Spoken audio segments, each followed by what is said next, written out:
Welcome back to the show, everybody. Wow. Good to be back. Great to be back. Live and in person, too. Wow. Great to be around you boys. Us three are in person. We are live. We are totally in person. We are live and alive. Wow. Yeah. Fully alive. And this is so this episode is mine. This is my episode. Thank boys. you. So welcome to my turn, dojo. But my plate's too full. I don't know if we even have turns. I feel like we need to strike when the iron is hot. Yeah. That's the Fair term, enough. right? So the iron was hot one day, and I came up with this little presentation for you boys. And We're going to church. Apparently. yeah, well, let me talk to God. That's kind of the purpose of this whole little deal is to talk to whoever is above The big dog himself. the big dog himself. The J-Man? I mean, the J man. I love this. This is great. The HS man and the G man, the Trinity, if you will. Here we go. Why are we putting Oh, umlauts over? Oh, okay. At first, I thought those were umlauts, and I was like, no culture puts umlauts over an E, dog. Okay, so let me talk to God. Okay, wait. Can I have the keyboard, please? I'm gonna just do spacebar because I feel like it's a chorded. It's a chorded board. There you go. So, okay. I'm Zach. I'm Taylor. I'm Ryan. So welcome back to Tales from the Slide Deck, and I guess this will be an episode where I get to explain to you guys a little correlation between God and stadiums. So let's talk about the Tower of Babel, right? I love this painting. Me too. I like this idea because I thought this was my first impression of this when I came across it years It's a and years great ago. parable. Well, I was once told that this was the story of, like, man trying to fight God. Man building his statue so high that he got to talk to God. But then God broke that building down, and there's just this theory of a hubris society. in that. A hubris in that, yes. Yeah. Very Jurassic Parky is we get yeah. stories like Jurassic Park from the Exactly. hubris of this. Or the tale of Daedalus and Icarus. Icarus flying too close to the sun, yes. Yeah. Yeah, it's you've gone beyond your capacity, so you must be brought to heel. Man makes something to try to outdo God, but then God shows up and says, And the reason that we all talk in different languages is because we tried to build a tower so large we could talk to God, and he struck it down and then made us all talk different fucking gibberish so we couldn't understand each other and corroborate another such tower. How excited do you think that guy was in the room when they were writing that Bible parable? And he's like, finally, I have a reason to, the guy who explained why a rainbow happens in the Bible, like God is day. Now this is mine. This is why we all speak different languages. Hey, this is why we speak different languages. This is why God did that. This was the Stephen King of the first century. Yes. So that's exactly it. You landed on it of what the Bible says, the Bible says, is that's why we have different languages, because there was a society that was so collectively well off that God saw this happening. And I guess that does pair into what I originally thought was like God finally saw this thing. So God bared witness to like, oh, they're coming so close to heaven. They're coming so close to me. I need to break this and stop this from happening. That is why we have so much language, so many different languages. That's what Genesis says of languages in the Bible. So this is also, this painting itself is so such an beautiful. insane work in the fact of like, if you can zoom and enhance on Enhance. like any square fucking inch of this painting, hyper there's detailed for so one. much detail. I wish. I also like whoever, and I do not know the history of this painting, so I could be getting this completely wrong. Whoever made it obviously hated Roman architecture. Yeah. Because those are the one. That's what it looks like when somebody tries to outdo God. Yeah, exactly. Yeah. They're I mean, literally No, painting it the does Roman have- culture. But then again, I just say that from arches. It could be more Byzantine Greek arches. But know a I little bit more I about always history associate Greek with like cylindrical pillars and not so much this buttress type shit. This is definitely Rome. And well, what Roman an idea too architecture. that today modern days we have what we call skyscrapers, which are just like, if I can paint it next to it, Affronts it's just, to Mr. God. Mr. President. Stop. We're too early to get a 9/11 joke in here. Never This is too a early. very bodacious bodied skyscraper. But we have they buildings that are just okay. I'll fix Now it. put up a second tower, Mr. President. I'll fix it. Hey, okay. So we have a tower, which is what we would call a skyscraper, which does this exact thing that the clouds. Zach, you come just drew a through. PlayStation 5. Thank you. Hang on, let me get the. Where's the disc? Put the Sony logo. There we go. So we have skyscrapers now, and those would be the same effect of like a building so tall that the clouds live inside of it. It pierces the heavens. It brings people from all around together into one space. I mean, are you going literal or are you going metaphorical? Well, with literal in that instant conversation, but yes. But where I'm going with this slide is this is a testament to God, a structure given to God to fight God, to talk to God, and this is what something God had for them to say. So I want to talk about buildings, specifically stadiums, something like this, except not this thing, Not the this Colosseum? thing, not the Colosseum at all. Is it the other Colosseum, the one in Seattle? No, we're not talking about that Not Colosseum. Key Arena. Is it the Colosseum that's down in L.A.? Yeah, that's still in LA. It's no Colosseum. We don't call whatsoever. it. They still call it the Coliseum. They don't call it Climate Pledge Arena anymore. So I want to talk about the Coliseum was made for performances. Yeah. It was something So much cool shit. of theater. You could flood and it art. and do naval battles. Yeah. You could flood it and do naval battles. That's which dope as fuck. is a very dope thing. I to would do. pay so much money if you could flood CenturyLink Field and make two ships try and sink each other.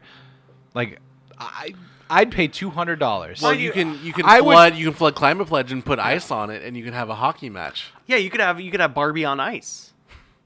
I could buy those things. Buy your tickets now. Oh, yeah. No, I want the bigger one. I want the one with the ships I involved. want the ships in a naval battle. to I would happen. pay more than I would pay for Shen Yun, which is going on in Seattle right now. Shenyun is everywhere. I feel like Shenyun is the thing from China we should be upset about. It is. What I'm, the fuck? What the fuck? I'm Shen excited Yun? about it. Hold up. I'm sorry. I am. Are you going to a Shenyun? I would love to so much, so badly, It's but like I the do not traditional have the money. dances and It's Chinese what's, opera? What's the thing? wuxia. So sorry. Gymnastic-y, circus-y. There's a lot of deal. acrobatics involved. Acrobatics. Cool. Okay. And Okay. dance and music. It is. Oh God. It is I'm so an sorry for experience. starting this bird walk No, so no, early in your no. episode. No, no, Zach. It is. We'll Shenyun somewhere at the end of What this thing. Shen Yun advertises itself as is it is 5,000 years of Chinese culture prior to communism. It is exclusively produced by the Falun Gong cult in China, which is a CIA-backed like entity that like is anti-communist. And so that's part of the reason why they're allowed to do hey, we're going to take white liberals and put them into a theater in their like local metropolis and show them like how wonderful and prosperous China was before the scourge of communism came and hit.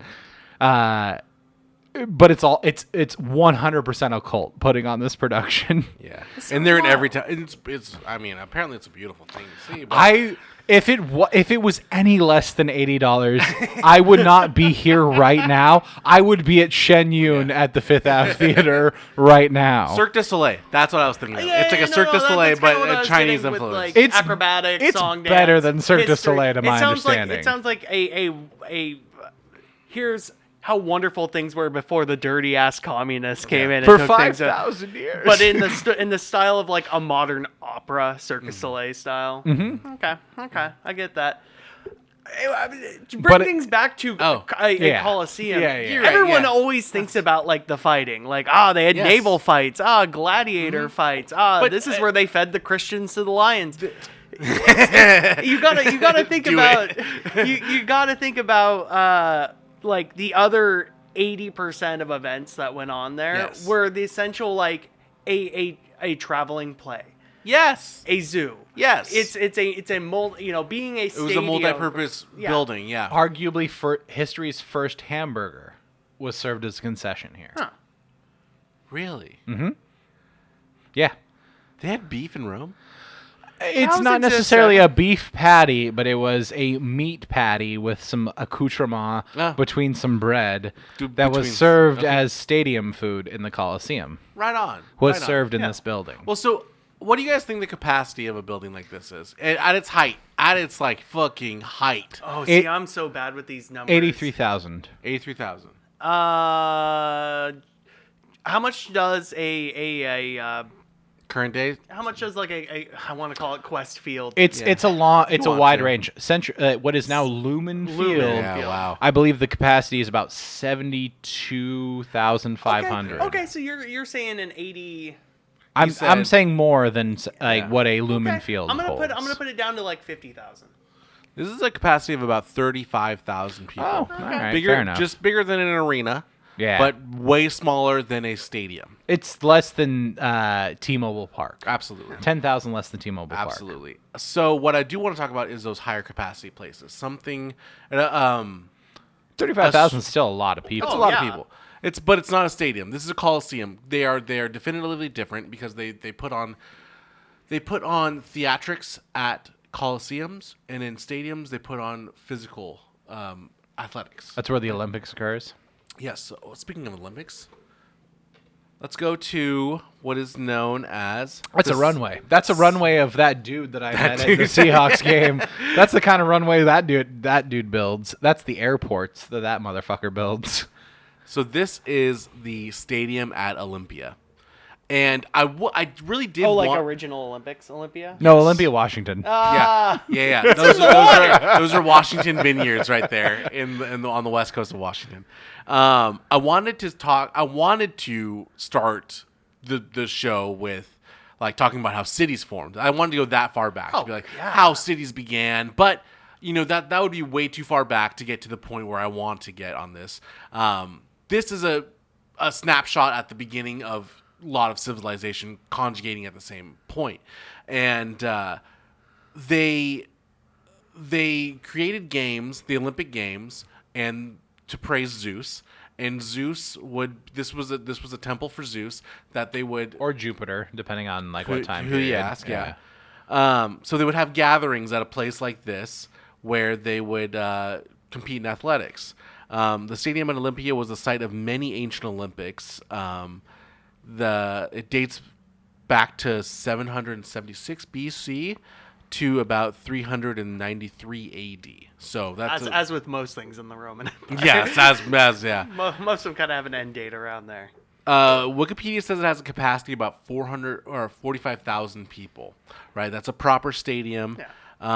This I served mean, mainly for it's like a football field if you like bisected it in Well, half. also, like, I assume with the research you did on this, like, was it built up in some way that we don't have through Yeah. time, where like it actually had stadium seating maybe alongside? on one of the couple next slides, we'll see that exact thing, like the what it is, like how it was built down. Like we don't see the thing. I when I first researched this, I thought like, okay, before they decided seating was a thing, right? They just had people stand on the mounds outside. But no, I believe I didn't find any evidence or like any like well, just like any like mock-ups of what this looked like in its heyday. But I imagine that with time and erosion, yeah, I'll point out over time here. erosion. You It also does have Dark Ages as well, where Yes. you have people come across these essentially like, oh shit, somebody already cut up a bunch of stone. We're gonna take this and In build our one of the villages stadiums with we'll it. talk about, it was actually during the 16th century, Dirty during the Italians. Renaissance, turned into like a mine for like just good stone to reuse. Those fucking Italians. Those fucking Italians. What was that one in Italian? Yeah, It does look like they made the starting line based off of just hey, there's this tree here. Yeah. That's No, where the that starting line is that. is. I don't think that is the starting line. Oh, like you're saying this thing right here. Yeah, This if you tree? look at that tree, Like, it looks like it's the yeah. center of those three lines. dug that into looks the pretty dirt good, there. doesn't it? Yeah, Yeah. that's a good starting line. Everyone line up along that where that tree is. So what we do have still to this day is starting lines, as you can see here. We have what looks like a runway, a tarmac, which is the length of a football field. This was held. Sprints were held here. What's that? When you baton races kind of thing. A relay. like a relay. Relays. Thank you. Yeah, relays were held here. This was a little ceremony praising Zeus and giving. Is this like ties to- is this like a ancient world kilometer effectively? Like, do you know the dimensions? Oh, of like if it I has don't. a Right. set dis. I mean, I assume you would assume like an ancient like made to some specifications, or at least being able to contain what you need for like we need whatever a Julius Caesar kilometer is. Yeah, For yeah. our sprinting race. Yeah, no, I didn't do research on that, unfortunately. Okay. But I No worries. next time. But then we did have judge blocks here. Oh. This is where the judges would Okay. reside in. I thought it was like I thought that was a pit for like Excavated. No, I thought that was That's a where pit they. for your. That's where they throw the losers. That's where they throw the Christians. I thought that's where you throw the things like your javelin, your discus, your hammer. Okay. I thought that was your like the pit that you use like as the starting ground for where you spin around and then you send a heavy Then again, thing. we are looking at snapshots of what's left of a sports arena. Essentially. 2,000 years later. Yeah, what remains of it. But it's also weird for me to think that like, because when we think of like track and field, track races are usually you have to have an oval. Yes. You have to have it separated, but you take that back to its like ancient era. We're throwing on a sports thing. It's like nope, it's just a big flat piece of ground, and we're gonna have you run and like have to touch all four corners of it. put a pin You in can that. put an oval in there. Yeah. Put a pin in that because we're gonna get to ovulation. Oh, Ovulation? Oh wow. A standing ovulation. Is this like when everything turns into a crab, but everything turns into an oval? Yes, because everything gets smoother as it evolves. So we'll move on to the next slide, which is the stadium at Delphi, Fuck yeah! which was Where not the Oracle was. where the Oracle was. Yeah, the Oracle of Delphi. No. Interesting. This is a Greek thing. Yeah. So this was originally a holy site for Apollo. This is Apollo's temple right here, circling here, in case anybody in the editing bay needs to know when I'm circling. Circled here, and then this is a theater here, which we can kind of see in this slide on picture on the right. This is looking out onto, what is it, the Delphi Valley? Delphi itself has a lot of rich history. The This ancient Greeks, amphitheater? yeah, amphitheater. There you go. Believed Delphi to be the center of the world. It was named after Delphine, the serpent that Apollo killed on that hill. Some used to call it Pythia, due to the translation of Python or to Delphine. All lost in history, but the destination seems to be the same. Delphi is located on the southwestern slope of Mount Parnassus. At some time leading up to the 4th century BC, the Greeks began to build this holy site. Not to say that it began with it, but it is something that was centered around the temple of Apollo. So Apollo wasn't necessarily the first thing here, but they decided this was going to be the grandest spot. And Well, you got to celebrate the spot, and so you name your town effectively like Snakewood. Yeah, That's yeah. the Greek equivalent of like, this is well, Cobra it's Village. called Stanwood because we were standing on wood as it went through the river. You know what I mean? No one knows why that the fucking town we were raised in is named that way. But this was the guy who brings the sun. Yes. Yeah. Yeah.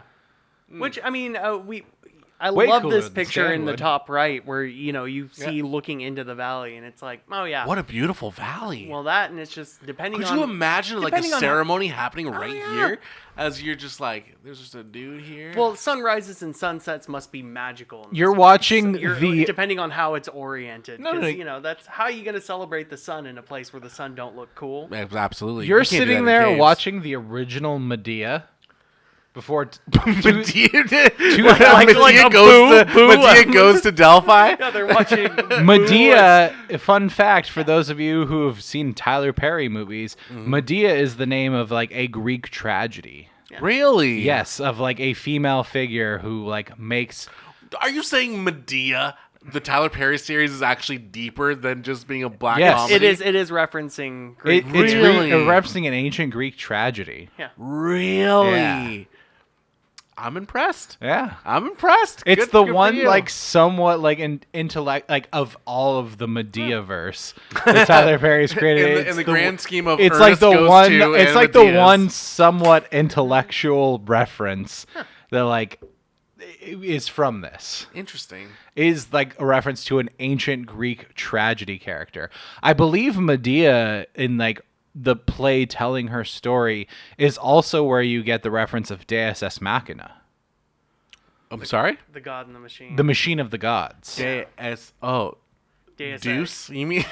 Deuce Ex Machine. Deus Ex Machina. Yeah. Yeah. Man and machine. No, Man because versus if I'm not machine? What? mistaken, like the original like story of Medea is one that like is so irrevocably fucked that the only way that you resolve the Yeah, story the writer is went- the gods.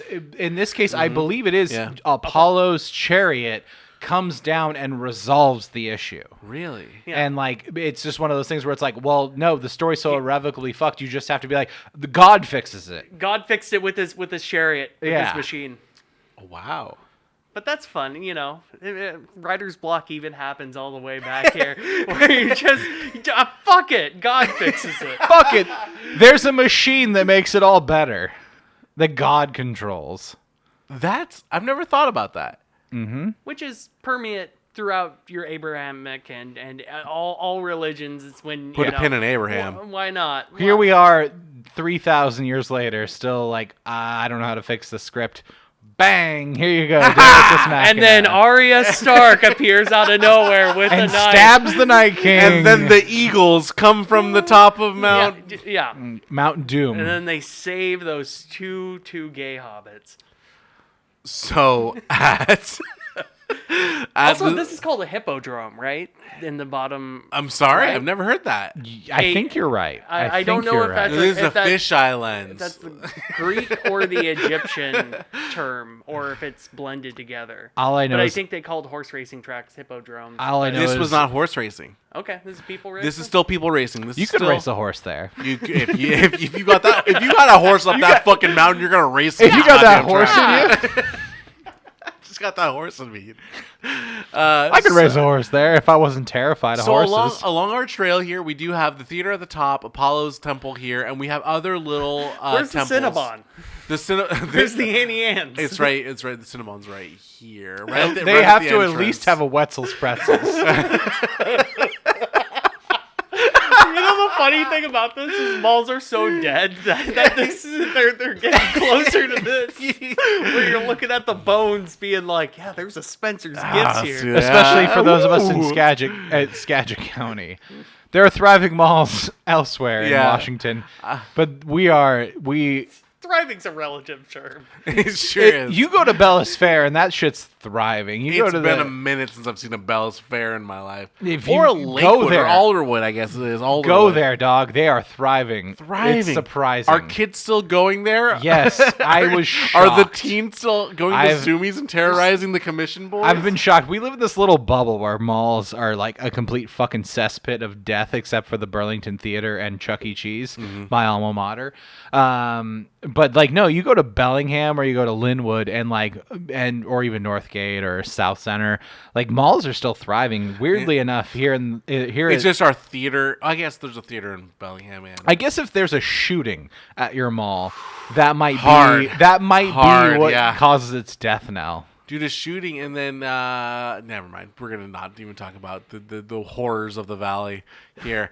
Let's Can talk we about the have- horrors of the Delphi Of Valley. this different valley? So there were other temples for other gods here, minor gods down throughout the here. Everyone needs their part. And so it's hard to conceptualize because I know I have this map here, but the stadium is not in this map. The stadium is up in this corner up here. Unfortunately, I couldn't find a As is map tradition. of everything all in one. So No. it was built last, as history tells us, that everything here was built. It's and the then strip mall connected to the It mall. is, yeah. The Dallas the Bed Bath the and Dallas Beyond. Cowboys don't play football in Dallas, Texas. They They do play not. in Arlington, Texas. But as I would say, this is more like the Target is a part of the Cascade Mall. It shares a parking lot, I guess, if you want to say. But kinda. It's just up the hill. There's a bunch of trees blocking it. and this is where the games would be held. The Pythia Games, actually, which are second most to the Olympic Games. That's your qualifiers. If you did good in the Pythia, you get to go. You could become an Olympic athlete. Or I'm- was it like the I'm WCW to the WWE? I would put it as a WCW because there were 3 tiers of games, and I thought I had them listed here, but Were they all considered like somewhat equal to one another? not equal because the Olympic Games were the top tier. And Okay, yeah. I couldn't tell you if it was like, yes, Ooga Booga qualified at the Pythia Games and he gets to go to the Olympic Games. I could not Run us fastest. run as fastest, yes. Did I couldn't got tell you first if that place was at the how Pythia it went or who could win these games, but I could tell you what they said in my research is that the Pythia Games were just second most out of the 3 games, the Olympics being the top. Olympics being just... They were like a qualifier. Yeah. For the Olympics. So architecturally, we can see that this is more part of a park, more part of a community of things compared to what the stadium at Olympia was. This is a center. You do have a Yeah, center like here, in a modern like spin of it, of like, hey, here's your shopping center, and then there's events, and then Here's where you can go pray to your individual gods, which I don't know how a like pay homage, give ties. pay homage. Well, I don't know how like the religious class, if that's how you could categorize it Yeah. in Greek history, worked. Where it's like I'm There was- I'm only a monk of Saturn, or if you just so you have all these individual people putting up like, well, we got to throw every god in here. So there's Right. something. So there's something for everybody. You can go see a play here. You can go see some games. I imagine there was so much reason to put these gods here, something for the construction or just like however the society was living at that point. They were like, this is the god of, good timber, or this is the god of what have you. Any percent of any like residential around this. This is what I assume is in between fields and this is going as you put it with Dallas. This is Arlington. Arlington is a place where we're gonna go play our sports, and we have a scattered amount of houses. very few somewhere people out there. live in Arlington, Very- Texas. yeah. Okay. Yeah. It's You either live in Dallas or Fort Worth. You don't live in Arlington unless this you're. this rings me as a place that people come for the ceremonies, for the worship, for for the commerce and the events. absolutely. It is a place of that, which is something we'll see in the future in stadiums as we're having a park. We're building a park not just for our games to be played, but for people to spill out into and to give into. We need a place for hogs to spend their money to get their treats. Absolutely. That's the stadium at Delphi. And I want to take a moment to go to my favorite and the one that is nearest to my heart, the one we think of when we think of stadiums. Circus Maximus. This is when you start getting horses involved. This is when you start getting chariots involved. And when you think of stadiums, you think of Gladiator. You think of something like this. Yeah, A thanks, long, Ridley Scott. Yeah. Yeah. You think of a long chute where you have your curvatures. This is a hippodrome. Yeah, this is a hippodrome. Yeah. This is dictionary definition of oval horse race track. Fun fact about Gladiator. Hit me with it. The scene where Russell Crowe's character is walking through the fields of wheat, like running his hands along that like iconic scene of like where he's going to like meet his like ghost family. He's spoiling the end of Gladiator I right know. now. Fun fact, like that's based off of like a vacation that Ridley Scott had taken like to Italy and had seen like a man like walking through fields of wheat, like just touching the tops of wheat as he like walked along. And so when he went to recreate it, frustratingly enough, Russell Crowe would not stop smoking. What? He has a lit cigarette in that shot in his other hand. That's why you only see imagine? one hand. And like the whole time, the entire production crew is like, dog, it is Italy in the middle of the summer. This field of wheat is Did he catch so things on fucking fire? dry. Please do not smoke. No, thankfully he did not burn down an Italian I was going to wheat say that whole field. production is kind of cursed because Oliver Reed died during filming. They got lucky in the sense that like Russell Crowe, who refused to stop smoking while they're shooting that shot, like did not catch that wheat field on fire, but it was based off of like Ridley Scott just being on vacation sometime in the 80s and 90s and just like seeing an Italian like farmer walking through his wheat field on the countryside, and like just like the simplicity of that he felt like he could capture in Gladiator. And then Russell Crowe just you don't know the Ridley Scott I know. He's like a drunken leprechaun who shows up to this farmer's house looking for coke, and as he's being denied, like touching the wheat fields, and then he comes back with a couple $1 million production. People contain multitudes, right? He had art that he wanted to make, and then an Australian was like, "No, I'm not gonna stop smoking, mate." As Ridley pulls out 4 cigarettes from his mouth. Yeah. Me either, boss. Well, he's not in the wheat field. He's not going to start a massive fire. He can smoke 4 bobbies at once. He's behind the camera in the wheat field. So what we're looking at is concepts of what had occurred in Rome at the time. This is Roman. This is not Greek. We've bounced between the two. First stadium at Olympia was Roman. I imagine stadium at Delphi was Greek, and then as Americans, come on, we gotta be like tomato, right? I imagine the ancient world had a bit of the component that we have even now to our like common day, where like, hey, we are the Jacksonville Jaguars. We're building our new stadium that has a pool where you can like for $3,000 fucking dollars you can have a ticket where you're sitting in the swimming pool watching the Jaguars lose their fucking 15th game of the season out of 17. Whoa. Or the Miami Marlins they're the Miami Marlins now. They're not the Florida Marlins anymore. Where they have like, hey, we have fish that are terrified by balls that hit like the ring of the outside of our infield, or like any stadium that the has, iron sharpens iron thing. Like there's stadium. word that the Greeks are doing something out there, and bring that over to Rome. Well, why don't you? Every stadium has its gimmick. Yeah. Of the reason of like why you need to buy the ticket to see the event in the venue. And it's important to remember in this era, in these eras, basically, you're Greek, you're Roman, and even pre that, when you're building these sports stadiums, everyone is trying to one up one another. Exactly. Who can build the most grandest stadium? And it's This is why Jerry World in Arlington, Texas, has a fucking art museum. Yeah, it's never been lost. That has always been occurring.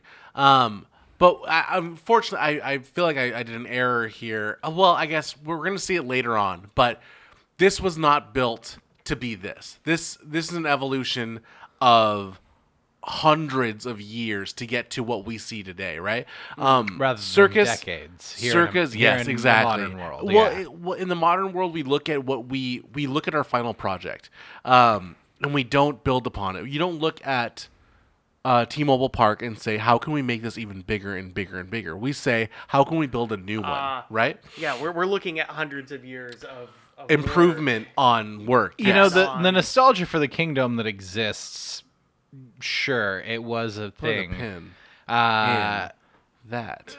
There are definitely some upgrades in Lumen Field and T-Mobile Park over the very kingdom. true, but it is a new. It is the. I guess we'll get to that kind of that reflection of the new house on top of the old graveyard kind of thing, right? We'll get to that kind of reminiscence, and as you said, the kingdom, the Quest Field, Lumen Field, for all the nostalgia that surrounds the kingdom, it did have its faults. Absolutely. So this is Circus Maximus. The Romans cooked this up around 80 BC is when it started, and what I want to tell you here is that it was not grandstands. You don't get to see 2 tiers of stadium, and the ground there was built on a floodplain. So this would flood every so often, and it was mainly used for agriculture. So what I imagined was like what we saw in our last slide. Hold up. You're telling me they grew crops in that stadium? In the middle, well, when the games began. When the games began, it would be season a wheat field? Season of wheat, and then you would have your games happen on the same grounds. The way our baseball fields and our parks are just like unused for 9 months out of the year. Imagine if you had crops grow at the same time. So much like, I imagine it looked much like on our backside here, the stadium at Olympia, where you had just water coming through, and it was a fertile landscape. There's a million vineyards around that. Yeah. That part Yeah. of Delphi. Yeah.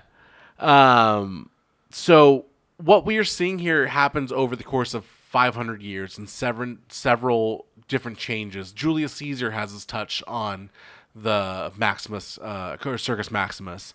When we think of Rome, we also think of gladiator battles and chariot races. This stadium would have held several of those gladiator battles and ceremonies. It would hold athletic events and religious ceremonies would occur in this building. During the regal era, which is like about 500 BC or earlier. Wait. It would be 580.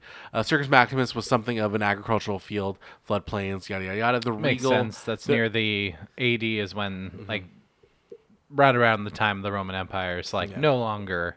Like, it's that still, much it of an still empire. physically exists, Yeah. but It's just there. it's a bunch of Germanic barbarians in tight pants and mustaches. No. That's like it's just one of the few shitting in places there are fields still and- Romans. Like the Germanic barbarians are literally everywhere else in the empire.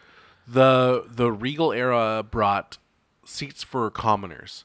So there were wooden planks that would be pushed throughout the sides.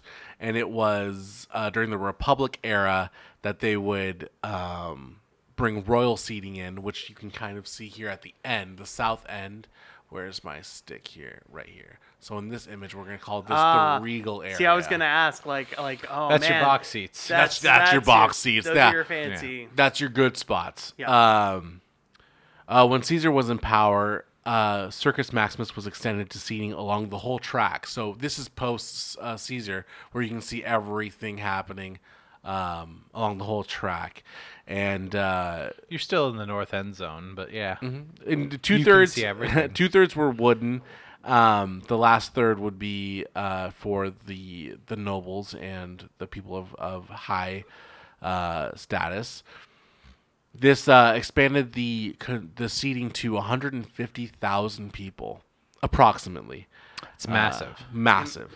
That's, I think, bigger than any American stadium Yeah, absolutely. in existence. Wow. I think the Big House, University of Michigan. I'm not aware. I'm not aware how think that big that I is. think they hold the record at like 120K. The NFL doesn't hold like even crack like the top 5 of stadiums in America. Yeah. It's all NCAA. Yeah. But I 150,000 I think surpasses anything that we have here in the States in the present day. It's just so interesting to think about the slow, gradual build to that. Mm-hmm. Where this is this sort of, like a pleasure spot, and and it's hard for me not to think that it's built out from your circled like fancy box seats, where it's just kind of like, well, we'll just keep on expanding this thing until keep making it bigger, make it bigger. But the fact that you could have the skeleton of this there, but then it's just kind of like, well, let's just keep on throwing in more wooden seats, more wooden benches. You have the capacity basically. to build it backwards, and like, why not build it higher, bigger, backwards? Yeah. Yeah. And you are introduced now to shops happening at stadiums. Some of these buildings, a lot of these buildings are temples for Apollo, or whatever the Roman version of Apollo was. This is where you get your first action figures. Yes, you get your popcorns or your burgers, as you so to speak. No. Like in the ancient world, like if you were a gladiator who had survived enough fights to be gain people some selling renown, merchandise, there would be people selling dolls in your likeness as like history's first action figures. Little clays of you. No. Like they were like stuffed cornhusk dolls. Yeah. Oh, really? That were, It's just that somebody- looked like yeah. you. Yeah. Like in like Ridley Scott's Gladiator, like a Maximus would have like a action figure that is somewhat historically accurate, like to the time where like if you were an athlete of renown, you became a celebrity. It's things like this that make the modern and the ancient world feel like, okay, the spider web has firmly connected the two. We're not It's so just a different, you different and code I. of- Yeah. Yeah. That is very interesting you guys say that. So let's move on to our next slide, which is gods and stadiums, right? So if I can just get out of the way who these people are. Who That's a these hell of a who mullet these in the middle. That's got to be a Zeus on the left. okay. Or 'Cause Jupiter. Or If- Jupiter. Let's depending on- I like this game. I like this game. Ryan, give me your top threes here. Your three choices. Oh, my three choices? It's got to be a Zeus or a Jupiter, whatever Okay. they want to call it, because he's got what appears to be a lightning bolt in his hand. Okay, or like a piece of bread, a loaf of could- bread that's being really pinched. He could he could have. That's a fucked up loaf of bread. It's like no, Dave, don't hold on to the firework that long. That's like your uncle who, you know, is a little crushing the garlic bread in his Yep. hand. I call this work of Marvel the TSA agent saying like, "Oh shit, he's got a knife! Get him! Where's my gas station knife?" Oh, this is actually a deleted scene from Star Wars. Darth Maul's both lasers coming out at the same he's got time. a little lightsaber. He's got a very little one. It's mid shot. He's 60 frames per second. We're at frame 15. Okay, and then for these other schmoes, Okay. middle one, it's always hard to tell with these androgynous Yes, statue faces. I believe it. I don't mean to take all these picks from you. I'm gonna go. We're gonna go around the room. I'm gonna go with this being Apollo Okay. because I assume young boyish. All right. Well, I'm not agreeing. I'm just moving And the I'm not going to conversation say what along. any of my second choices are. Otherwise, I'm just going to shit all Okay. over Taylor's All right. picks. And you didn't take out all the text. I know this person's Magnifico. Magnifico. Uh, So if you know who the Magnifico one is, Magnificenti. I don't If know. you get I it. don't know who Tits McGee is here. Is he He focusing on the same part I did. God damn it. it's, God damn it. Goddamn. This gotta be Athena. Yeah, fuck. Those are all my guesses. That's your three guesses. He fucking robbed him. That Two is out of three. Zeus, Jupiter, Apollo, Mercury, Athena. I don't know the Yeah, I Roman don't- counterpart. The Venus. last one is Ceres. Ceres, the god of agriculture and grain crops. Whose Greek counterpart was Athena. I don't know. All right, fair enough. That's a little bit too much work On your for big me. boyos, there's that definite overlap, and then everything goes wild once you hit Yeah. your second tier of gods. Reasons for them to be here. They are a part of what defined Circus Maximus, as well as some of the other stadiums that we've talked about already. The stadium at Delphi was built upon Apollo's temple. The games were played there. The Pythia games were played there, which was, like I said, only second fiddle to the Olympic Games.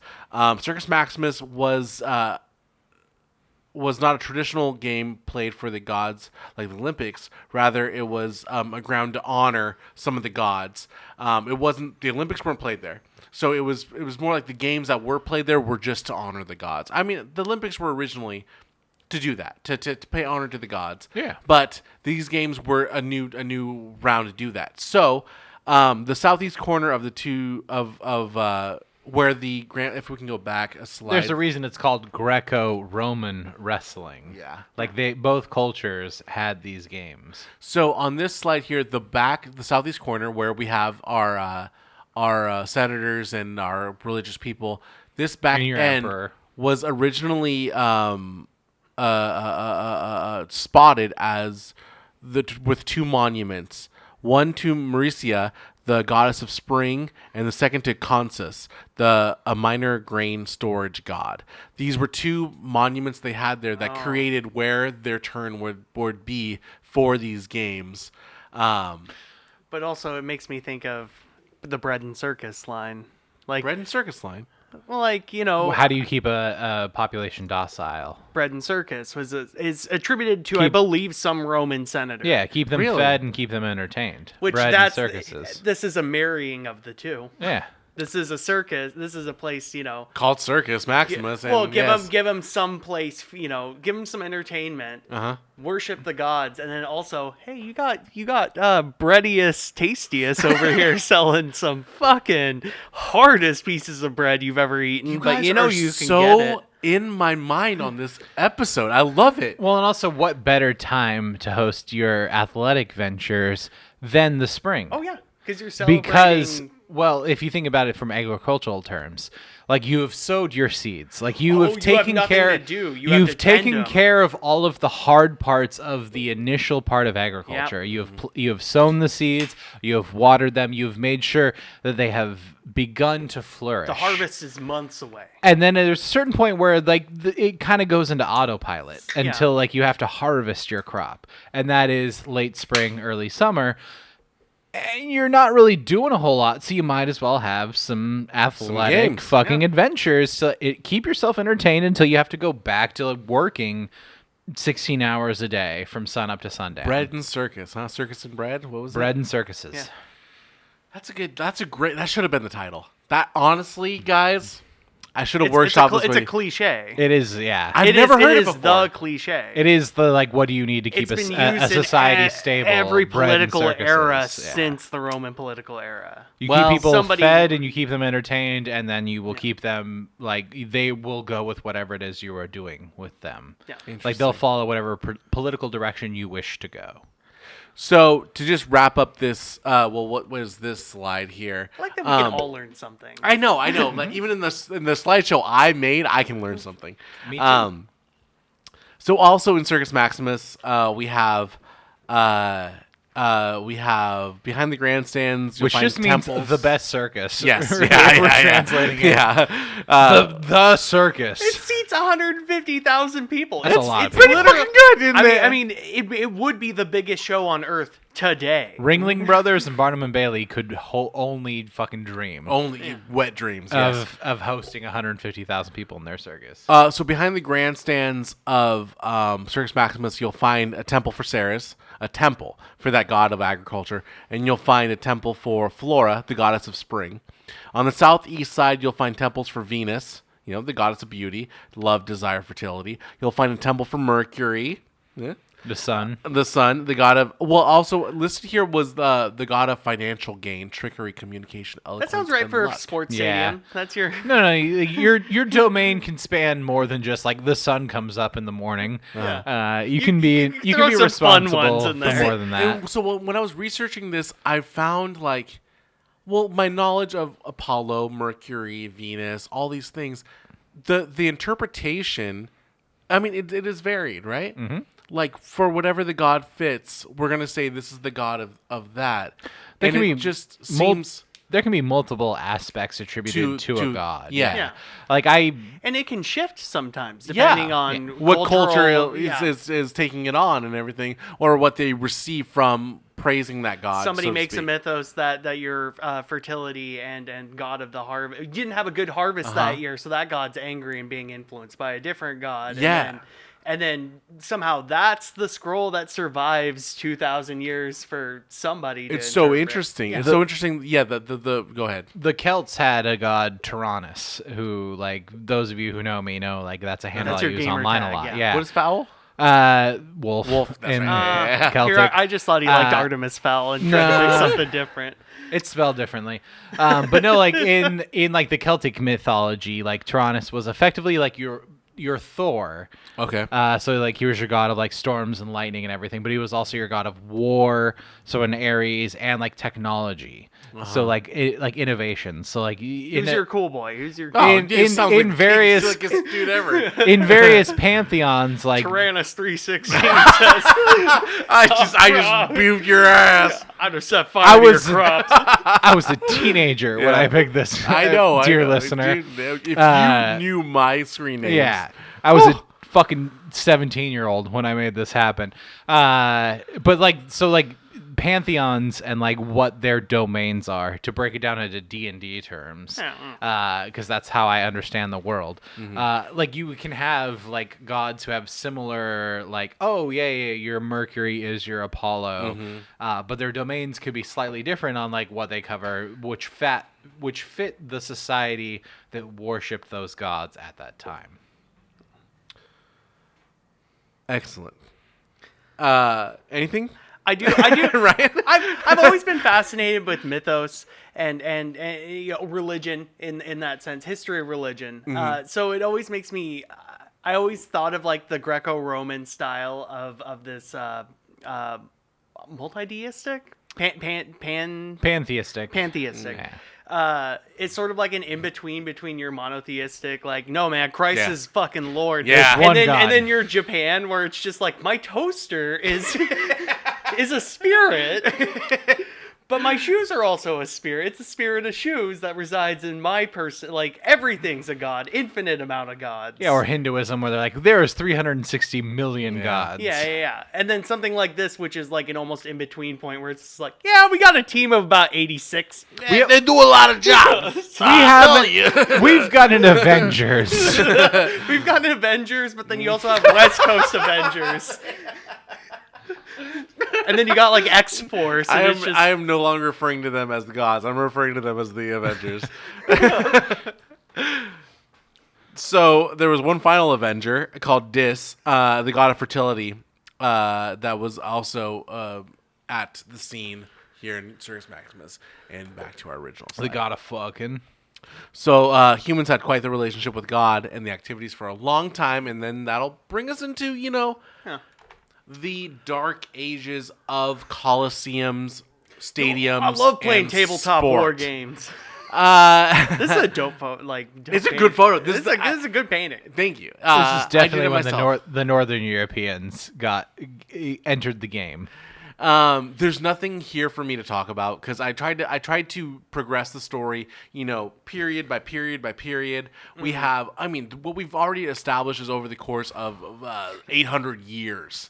800 years of stadium has already been talked about. And you see the progression from Stadium of Olympia, which what we saw is just current day photos of just like plain field, a long strip of concrete, what seems like, and nothing, to the mock-ups of what the Circus Maximus looks like, right? Yeah, the grandest thing that you could ever imagine. Yes. So what we have for a long period of time is just nothing. Nothing built, no cooperation between. The Olympics are over at this point, to be rebuilt in the late 1800s. You have the only thing close I could find was jousting, where stadiums of about 20 to 30,000 would be Witch burnings showing. and public hangings were. Yeah. Also- Those were the event centers at the time. But you just have like a field.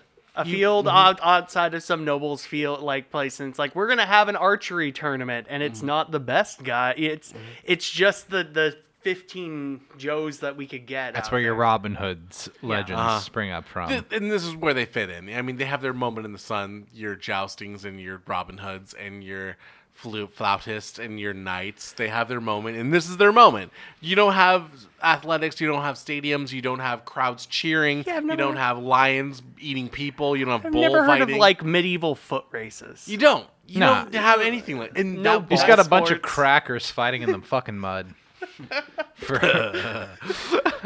For about Taylor, you're stealing my title of my Dark Ages episode. for about 900 years, a bunch of crackers just got down in the mud and fought each other. So this was just kind of a placeholder to just show everybody, any listener listening, that I'm not skipping it. There was nothing that fucking happened during this time. No, okay? it's called the Dark Ages It's for called a the fucking Dark Ages reason, because they yeah. sucked ass. Okay, to our next slide, modern era stadiums. Okay, Oh boy. Is this Missouri? this Is is this Missouri? This It's better across not the be. pond. This better not be Nazi Germany. this is not Nazi Germany. It's This not is on Berlin. that goddamn island that brought the Beatles to Pedophile Island? us. Yes, this is on Epstein's Island. Epstein's other island, a.k.a. The Great UK. Britain. So we're fast forwarding to 1787, where the first of the three Lords grounds would host its first cricket match. That's on top there. These first grounds lasted from 1787 to 1814. The second grounds were utilized from 1811 to 1813, so only 2 years on that one. And then they were reconstructed into, because of the build of the Regent's Canal, there was a third grounds built on top of those Like Seattle. bones. that was built 250 yards away from the original second grounds, and is still being used today. So in 1868, the bottom photo here, is where you will find All England's tennis and croquet club, more notably known as Wimbledon. That is where your Wimbledon takes place, and that is a place that holds the center court here holds a capacity of 42,000 people, if you can believe it, in the modern day. And they're all fucking Mark Wahlberg nowadays. They're all Mark Wahlberg and Beyonce. My hats. fondest moment is Beyonce cheering at a Wimbledon match. For one of the Williams sisters. Yeah, I believe so. Yeah. I have a big question here about this bottom photo. Yeah. Is this a railroad, like 8 tracks of railroad right by the tennis? Boy, I don't know. Because that gives me fucking T-Mobile Park vibes. Right, It's just right next to the. I mean, there's trains next to every stadium in Seattle. Yeah. Kind of except for Climate Pledge, but they're close. So, fun history on tennis is that the field here was originally built for croquet. And in It didn't start here on this I'm island. a layman here. I've never played croquet. Is haven't. croquet the one You're with the not mallet? that white. It's the Huh. yard sport. Yeah. It's It's the mallet. little It's like golf. horseshoes are Yeah, put yeah. into the ground. Okay, and you have I to- vaguely might have Yeah. played this like once as a kid, but never right. No, kind the of like No, when my you're, when you're my 5 fam- and my trying fam- to my play family pool. had a croquet set at one The point. Scots invented golf, and so the English had to invent something a little more falutin. Had to be different. Yeah. Croquet was the main reason for these grounds to be built, but then Also, with a name like croquet, I can only presume the French invented that game. Croquet. And then I believe it was They definitely also invented tennis. 1875. They held their first tennis competition, and by 1882, croquet was dropped from these grounds. They never played them again. It became a bocce ball tournament. It became just tennis. Simply just tennis. Fuck, I'm trying to think about the yard games. Cornhole. Lawn darts. Badminton. Volleyball. But back in 1899, so only 17 years later, they put the name back in for nostalgia sake to call it the Tennis and Croquet Club. But the entire time, it has been the home of Wimbledon. I think I have somewhere down here when Wimbledon started. There are 18 championship grass courts and 20 practice courts and 8 American clay courts now in this day for the game of tennis. And I believe Wimbledon is still played on grass courts, correct? Yes, yeah, it's a Because grass that's a court. huge deal in tennis, which Mario Tennis taught me, is like the medium in which you're the ball playing bounces upon. differently. Are you playing on clay? Are you playing on turf? Are you playing on grass That's how the ball fields? Are you playing bounces on and everything, wood? Like all of those things could greatly affect like the how the ball bounces once it hits the court itself. So we've reached a point in about 1890 where we'll go over to America, where we will see Franklin Field. Franklin Field is named after Benjamin Franklin. So Yeah. anybody want to take a stab where this is? Pennsylvania. Boom! Got him. That's where he did all his stuff. That's Philadelphia, Pennsylvania. it's where he banged his American whores. He banged his French whores over in Paris. That's a good question. I don't know. I'm pretty sure it's Philadelphia. This is the home of Pitt. Pittsburgh University. So it's outside University of the other side Pennsylvania of the in state. Philly. Yeah. Okay. It's in Philadelphia. University of Pennsylvania in Philadelphia.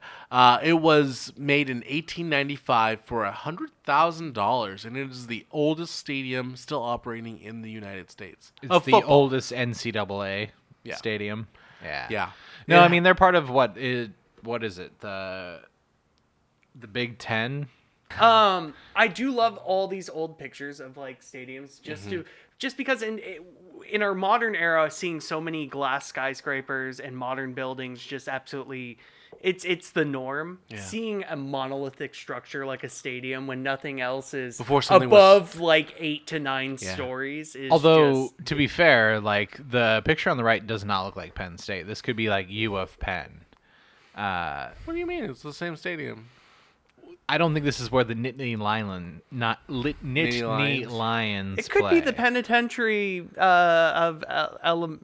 Yeah, it's where everyone who goes to of jail. electric North Nebraskans. Where everyone in fucking Philadelphia who goes to jail goes to Well, I will tell you, do their athletic endeavors. the Penn Quakers play here. Yeah, okay. So it's not University of Pennsylvania. It's the University of Pennsylvania. Yeah, in Philadelphia, Pennsylvania. Okay, so it's not Penn State. It's like a UW Wazoo. It's just Penn. Sort of deal. Yeah, U of Penn. Oh, it's U Not of Penn State. Not Golly, it's U of Penn. I hate this college thing, dude. Yeah. It's either University of Washington or Washington University. Every Get the state's fuck got outta here, every dude. state's got two of them. Oh, it's just Penn. It's either Oregon State University or it's University of Oregon. And I guess I screwed the pooch here. Yeah, it's just Penn. Yeah. Penn plays their football games here. It's the oldest stadium in the United States. Excuse me. What we're seeing here, like in Circus Maximus, is over the course of what would you say, like 1,300 years. 1,300? Yeah, if it's from 500. No, 100. 580 at the fall of the Roman He's Empire. going from Circus Maximus to this. No, sorry, 1890s. This is when you began for the Penn Stadium, Franklin Field here. It began in 1890. So this was one level. 130 years to Yes. present day. Yeah. To present day. Okay. And that photo, did I have it here? I'm seeing cars. Photo so- was taken in 1920, I want to say. Those maybe cars? I don't know. It's They're definitely people. We're but definitely taking this from an airplane. There's definitely cars on the right. There's definitely cars on the right. You're goddamn right. Dude. Yes. You're Yes. goddamn There's a right. fucking- Yeah. When you're freeway. right, you're right, Taylor. But no, that's a bunch of cars in a parking lot down. This is known as the first American stadium, and it's still operating today. It's had several renovations. In the case of ancient Greece and Rome, which we have over 600 years from the rise and fall. So in 1903 is when you first get your second level of grandstands, and oh no, that's when you first get your first grandstands. Yeah, in, I would say. in 1920 is when you get your second level of grandstands, Which is also super early comparatively to like when a lot of like historic fields in America added their second level. It's like 50 years ahead of program. And in the scheme of stadiums, this is reminiscent of Circus Maximus with your loop at one end and your open-endedness on the other side. And of course, the stadium has adapted for track and field to be put in there. A lot of archways. A lot of archways, and you have to accommodate now, more infrastructure it around grows you with too. time as well. So this is where we start our story of American stadiums. Which is not going to be our primary focus, but it is going to be, we're Americans, so that's the lens we get to view things through. That's where we get to our next I've been to a slide. handful of stadiums here in this country. To the South End Grounds in Boston. This is one of 3 stadiums that were built on the South End Grounds. This looks like a Quidditch field. This this one is This not is where people play Quidditch. I remember this level from Myst. Yeah, I remember this. I remember this level from the video game Harry Potter and the Sorcerer's Stone. This stadium is not of a huge note, because it hosted a World Series, but in the 1800s. Yeah, who didn't? Yeah, exactly. Except Seattle. Except Seattle. But I chose this because of the Gothic look it has with the pointed. Oh, yeah, it's they very really- Addams Family. Very Victorian Yeah. architecture, which was of the tried time. to make a statement with the exterior of this. And A lot this of was spires. this was one of the slides when I originally started this slideshow that I wanted to point out because of it. It had weird dimensions as a baseball stadium, but mainly I want to point out baseball stadiums in America. They all have weird dimensions. Yeah, that'll be another episode for sure. This was just a weird stadium to have built because there's only grandstands throughout the back, and then you have What looks to be decaying. everyone sitting on the ground. or Yeah, whatever. as you go onward, and then That is a cheap way to make a stadium, though. You just make like 1/5 of the stadium. They still do that shit in Everett. Which Oh, yeah, I've heard this they have is to redo the Aquasox Aquasox Stadium. It's a huge fucking like controversy. Dang. In Everett of people who like, fuck, why do I need to pay more money in taxes to make this like dog shit stadium a little bit better? At Funko Field. Yeah. But no, wait, is it? No, is Funko is now the corporate Is it sponsor of Everett Funko, Memorial Stadium. Yeah, or is it Funk-O? Funko? It's one word, I believe. Yeah, Funko. Funko. Where's the K? It's after the N.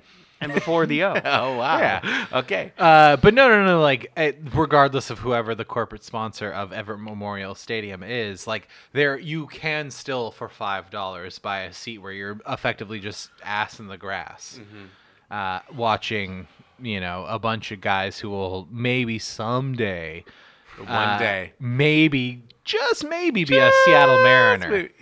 and Or a Seattle Mariner who's rehabbing from injury, which is my only experience at. I saw Mike at Funko Field. Zunino as a catcher back in Everett. I saw the King. I never You saw did? him. I never Yeah. saw him once at T-Mobile Park or Safeco Field. I saw him in Everett. He pulled up in a Rolls-Royce Phantom, Yep. which is a $450,000 fucking luxury sedan, and it was It's more money than the city of Everett's worth. it was more money than the stadium's worth. And you're like, no doubt who the fuck's in that car. And I immediately got to skip like 50 fucking places in will call to get my tickets because everyone bum rushed that fucking car to go get an autograph. I have an autographed Felix Ball, if you didn't know. That's dope. Now I got it from my dope. uncle. Yeah. He signs it with the date that he threw a perfect game. That even if even if I was to find like Felix on like Today. if I just like ran into him in Pioneer Square and like had a baseball in my pocket and He was would like, hey, sign it with he would sign it Felix with Hernandez, whatever 2010. 8/12, 8/15, 2012. Yeah. With previous episode, go check it out, everybody. So this was just a fun slide I wanted to put out because it's an interesting looking building. It has a very castle outside where you can see your buggies, your little hoopties. Well, some of them are horse and buggy. Other of them are like mechanized carriages. Horseless cars. I mean, what you Some said this electric cars in this though. a Probably. lot of electric cars in this. You're saying this is 1893? Whoa, this is 1888. Yeah, no. At this point in time in American history, electric vehicles are more prevalent than in the internal combustion engine. Henry Ford still has not created the automated manufacturing line that made the Model T the success that it was. This is still very much so in the era where if you were making a car, if you were a car company, you effectively created the engine, the thing that makes the thing go. Yeah. And then your consumer, who was someone who had a lot of money, had to then take your engine and take it to a carriage builder. Who made basically the who built made the rest really? of the car around it. We just had computer builders, and we had fucking. Well, even there are still internal combustion engines in this era. Like there are people who are making electric engines. There are people who are making internal combustion. How would you have an electric? How would you have what? We have electricity in this era. Like Thomas but how would Alva you- Edison has created. I'm sorry, you DC gave his power. government I name? believe they were battery based, but again, it's your very had rudimentary. You do batteries at still this point? charge them, Yes. on an insane fucking outlet that will maybe shock and kill you. Yeah. But and definitely cause you cancer if you even. no, like Jay the- Leno has a fucking car Yeah. from this era. It has a rudder, I didn't it's mean a fucking ship. I created this bird walk because I always find it fascinating. It I is. do No, too. No, there's a long period in American history where electrical vehicles were more popular than the internal combustion engine. Henry Ford and his ability to assemble and make cheaper the internal combustion engine is effectively what killed electric vehicles in America for a century plus. We had the power of battery operated cars at the beginning of cars. In 1903, right around the first Model Ts are starting to roll off the line, electric Where's vehicles... that episode, Taylor? Where's that? If you damn say episode, Taylor, buddy? if you say they're more prevalent than The Toyota family is still making looms at this point in time, Zach. I do gotta ask the question though: is this where the Boston Red Sox played? No. The Boston Red Sox were not a team yet. these are like the South Eighth Bean Eaters, and So- you got Smokes O'Malley. Do I have here. it listed what the team was? Is it the Cleveland Spiders? Do I they play? believe it was the Braves, the Boston Braves, I think is what their team was called at that point. God damn it. The Cleveland Spiders. What the a Cleveland team. Spiders. What a a team. What a bunch of boys. If I could find a fucking hat for the Cleveland Spiders, I'd buy it in a heartbeat. yeah. Not to talk more about like stadium, because I assume you still have a lot of ground to cover in odd stadiums. I would say odd stadiums, no. If you want to get your odd stadiums out, get it out now. I've always been so curious as to, because I mean, like a stadium's going to be expensive no matter what, whether you're in this era, whether in your ancient era. I've always been surprised that nobody's excavated and put a stadium below ground level. Actually, well, most stadiums are. Safeco Field or T-Mobile Park is below sea level. Sea level, yeah. Oh, so for I real? think Lumen Field as well. And so that was actually my original that's episode like idea a was portion interesting of it. stadiums, interesting things. Oracle Field in San Francisco is below sea level, and a home run would go into the bay. That's cute. Yeah. So think- there's a thing. There's an angle I had originally, I think but Climate Pledge is just barely above sea level. right. But I mean, it's away Just from barely, sea because too, it's on a but- massive fucking hill at that point in Yeah. time. Like if it was like even a mile west of where it was, it would be below sea level. So, but modern stadiums, yes, are typically. I mean, and PNC Park in Pittsburgh, the other Philadelphia, is Where the definitely Pirates play. right? definitely Yeah. below sea level. Where the field plays. I guess, I had this like blue sky idea, and now I'm starting to realize the practicality of it. Most of your cities, Construction. What? well, not just construction. Technically, it's Most all of your the- big yeah. population centers are going to be near a river or body of Yeah. water, and putting a big, hey, we're going to dig a field that's even, more than just a few feet below sea level, but something that's the whole stadium is. Yeah, all excavation. You're just asking for a mosquito breeding ground and and naval battles that you might have there. You're flooded not for naval wrong battles. that there's a lot of major stadiums next to a body of water. It Yeah. doesn't make a lot of sense as to why, other than the fact that maybe it was just swampland that no one wanted to develop on. Well, I mean, that's But- majority of cities that are not landlocked are typically along a body of water, right? Yeah, for because that's sure. how cities work, right? Yeah. But I mean, it's even what- if you think- You need clean. We've all played at City Skylines. It's You rivers need lead the water. to trains, which lead to roads, which leads to cities, right? Yes, yes. So I mean, eventually you get there. But I mean, like Arlington, there's like a river nearby, isn't Yeah. there? Or- yeah. There's what it was the Still-Squamish, yeah. Not in Arlington, Washington. Yes, I'm talking about Arlington, Oh. Texas, my dude. Oh, Arlington, Texas. No, there's no water there. I'm not talking about Arlington. I'm not talking about Arlington We High haven't School seen water. football Oh, stadium. yeah, I thought you were. I'm sorry. I forgot where I was. Sorry. That's going to move us on to our next slide, guys. Fortunately, and it is the Kingdom. Oh my God! Dome. So as we move Home forward, of the piss trough. oh my God, dude. Fond memories of the piss trough. Yep. Fond memories of losing my favorite glove in that stadium. And Oh, damn. the guy at the concession stand said I'd never left it there. And all kinds of fun stuff.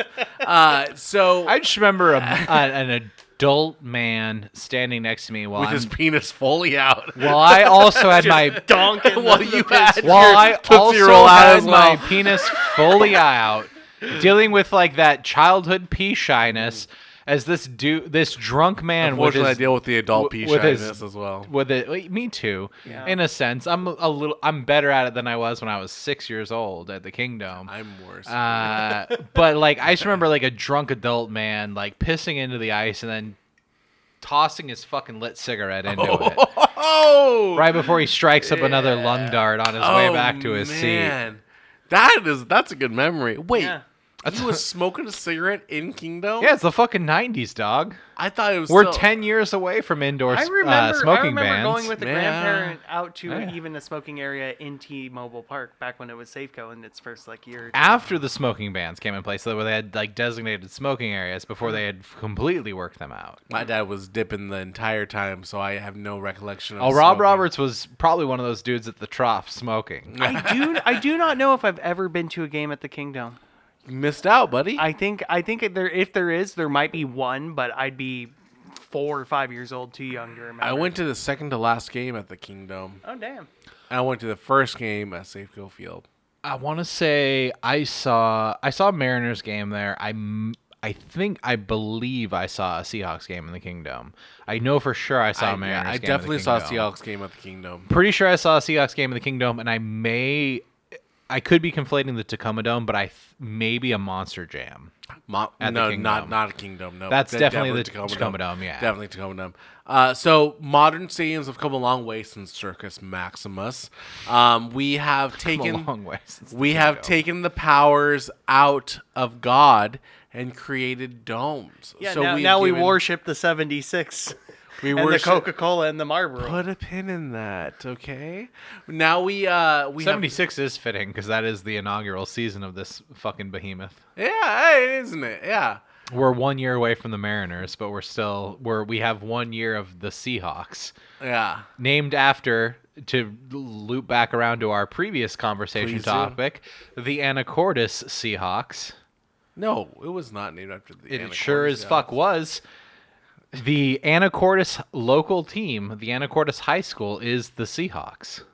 I know it is. And like the winner that they picked for the fan name contest for both, like they did one for the Seahawks and they did one for the Mariners to name the team. There was a lot of names of the Seahawks, but the one person they picked as the winner for a one season of season tickets in 1976 at the Kingdom for the Seattle Seahawks was from Whidbey Island, Washington. Wow. And had just went like, Name it well, this after is my high my school local team. team, the Anacortes Seahawks. Good for that person, you know? Yeah. So Seattle was not okay, everybody. This is the Kingdom in Seattle. Yes. This is right next to the waterfront, the Puget Sound. In the SoDo area, the south downtown area of Seattle, south of Pioneer Square. And formerly next to the Alaskan Way Viaduct, as you can see, is no longer with us. R.I.P. RIP the Alaskan Way Viaduct. I drove her. So Seattle was not the first city to create a dome. That would be the crappiest town in all of history, Houston, Texas. Houston would Houston. create the Houston Astrodome, and domes caught on well throughout the industry. Cities that were once punished by God to never experience Cities that sports. experienced rain needed a dome or Finally- snow. Yep. So what comes along is for Houston, it was the heat and pollution. Heat and pollution caused them to have a dome so people could breathe. I mean, for one, yeah. and two, that they could have an air conditioned area. As we go on in the slides, we'll find that becomes a theme as climate change occurs. That never was a feature of the Kingdom. Never needed to be because our perspective in the Northwest is A that- temperate environment. Oh, It's- a rain-ridden environment. we live in caused it. us We live to- in an area between 35 and 65 most of the year. So Houston was polluted by heat, and Seattle Barbecue. had rain. And as Charles Barkley would say, big old bloomers. That's San Antonio. Pontiac, Michigan would be plagued with Pontiac. snow. The Sunfires, the Solstice, the Firebird. Yep. And Minneapolis would be plagued with snow as well, so they built the Metrodome. And they all collapsed. So they're all gone now. Here we can talk about this. Actually, for the game of baseball, caused a different reaction where they were playing on top of AstroTurf. AstroTurf was actually the premise of my slideshow. I originally wanted From to Houston. make. It's made by the Astros. Yep. AstroTurf is a fake grass, and it caused baseball to be a little bit different. Than It all the hurts. bounds. Well, yeah. Sliding was Boy, a lot different. like, I know- I've slipped on AstroTurf. Yeah, and I was gonna say. it's your, you know. I was to say, like, I know we've all had like varying athletic endeavors in our youth. Like you, Ryan, sounds like you did play on AstroTurf, right? played. Zach, did you ever play on AstroTurf at all? No, I only played on real dirt. It fucking hurts. It I- sucks. Looks like it. I witnessed a lot of AstroTurf games. I played football on AstroTurf. Ooh. At Garfield High School, I want to say it was like my sophomore year of high school. When I was big on the one. Stanwood Spartans JV team, and I think Garfield, their field still had an AstroTurf.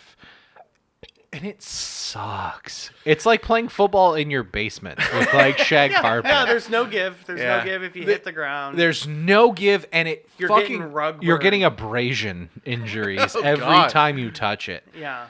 Like It's- I was it's a lineman. cutting. I made the least contact like out of many of the players there, and it's still like it was awful. Like, and I remember you couldn't like bring your cleats to that game. You had to just like play in your 'cause fucking you can't dig in on Nikes. stuff like that. Yeah, There was nothing to dig into, so you had to just like bring your regular old fucking tennis shoes to play in it. It also ties back into what you mentioned about Wimbledon, and you have your sort of, hey, here's our clay tennis courts, here's our grass, here's everything else. I'm surprised that, especially with a game like, with tennis or baseball where your ball is hitting that surface, Yep. you would want some sort of standardization. You would, wouldn't you? I mean, in a that's not- perfect world. That's not quote this unquote, episode. You would. That's another episode. But we will eventually. There's a lot the of show will controversy about turf, We'll get there. AstroTurf, artificial turf, grass. Yeah.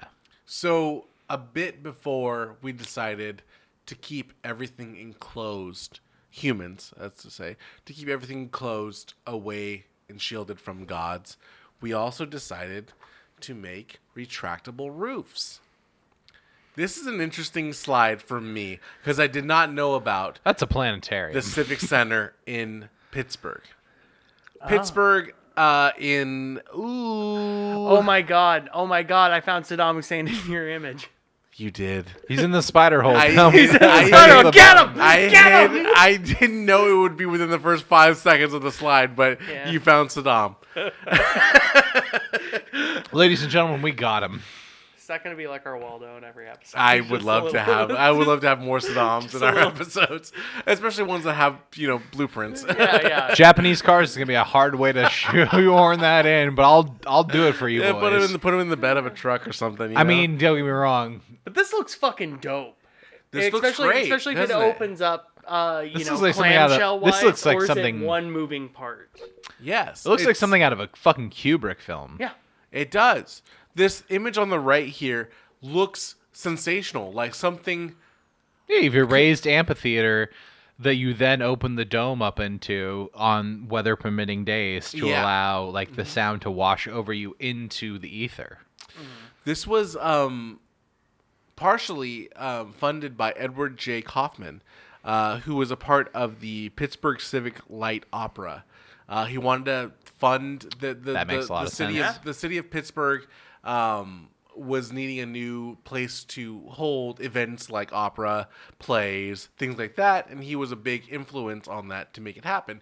And it was established. It was created after he died, unfortunately, but his estate funded like $3 or $4 million into $1.3 million out of the $22 million it needed to have this built. What era was this built in? This was built in 1953. Okay. And just to clarify, like That's no, when the seeds were built. no sport happened here, right? Yes, sports happened here. The Pittsburgh Penguins played here Oh, until damn. 2000. Oh, okay. This Oh, was damn. so. But our doe eyes are looking at is quite the opportunity. What we see here is what has occurred after I would say 40 years of action. It was in as I scroll down on my notes here. At the year 1995, they stopped opening it completely. The motors went bad. The motors went bad. It just wasn't. It wasn't. So it was a partial. What you see here on the right hand is what Is that like the full extent on the right side of how far it can open? after 95. Yes, and at the point when it was created, there would just be one panel because it was a very umbrella like thing where it could peel back into one panel. Would be hidden back in here. Oh, you could peel it all back so it's just 1/6 of that, basically. 1/6 of it, yeah. So right in That here, it would be is right there, and you can have a full dope. day of hockey under the sun or the snow or what have you, and have a open court experience. But this is still, it seems like hockey was somewhat of a like secondary or tertiary thought in the design of this building. which I do have to ask you boys. Like, have you ever like experienced like theater? Yes. Like Big I know, theater, big theater I know, fan. I know concerts. No big. Concerts in an outdoor venue is a big thing, but have you ever experienced like opera or theater in an outdoor venue? No, only A indoors. small one. Me too. But Something that's only like a 1,000. it's a unique experience. It truly is like sitting in a chair on a bleacher and like experiencing something that is like traditionally exclusively indoors, but like outside. We did it at whatever Mexican theme park that my folks scammed their way into back in the 90s. Nice. We went to a timeshare thing. We got a bunch of free trips. Right. I got to see pyramids, and then we also went to this theme And park. then you got a new pyramid scheme. This theme park was OSHA violation theme park, basically. Oh, I love that one. Yeah, you could float down My some favorite. rivers in the dark and do other shit. But they had like traditional Yucatan Peninsula cultural dance thing in What an are those, outdoor amphitheaters. Holes in the ground that are like caves that are like amphitheaters as well that also are like It was a big ass purposefully- swimming pools. Was it Yeah. one That's of the those? women. Ha ha ha. Just kidding. Yeah.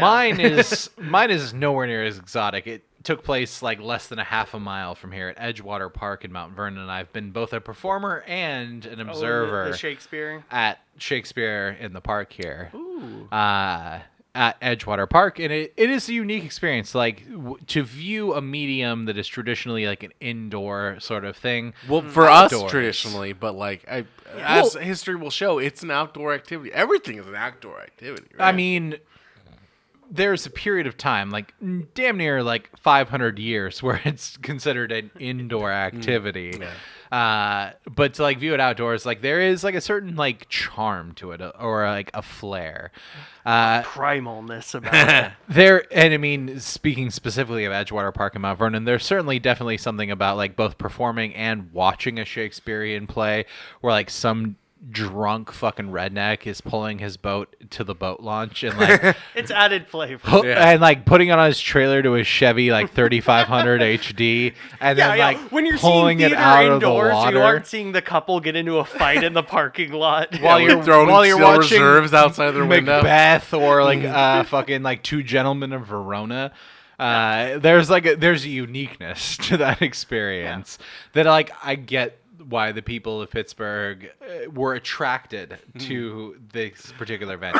They were Also, artsy. some space age looking shit. Like Is it not? Yeah. It's for 1950s? insanely yes. retro futuristic, like retro, like in like the I sense will- of like I will 1,000 correct. years. The first event occurred in 1961, so late 50s. You Definitely designed, still began- that like Yeah, it's hitting retro that. It's futuristic. part of that thing where like the 80s didn't end until 1990. We are Pittsburgh, a Yeah. city on the move. Ching, ching, ching. They aren't Thanks gonna to- call us Schittsburg no more. Thanks to nuclear fission and science, we are on the move. We got a big boob building that opens itself up so you can hear the opera. And so it became home of the Pittsburgh Penguins in 1967. Which, by the way, fuck the Pittsburgh Penguins. everybody hates the Penguins. Yeah. And I want to correct myself. They played there until 2010, not 2000. So this happened.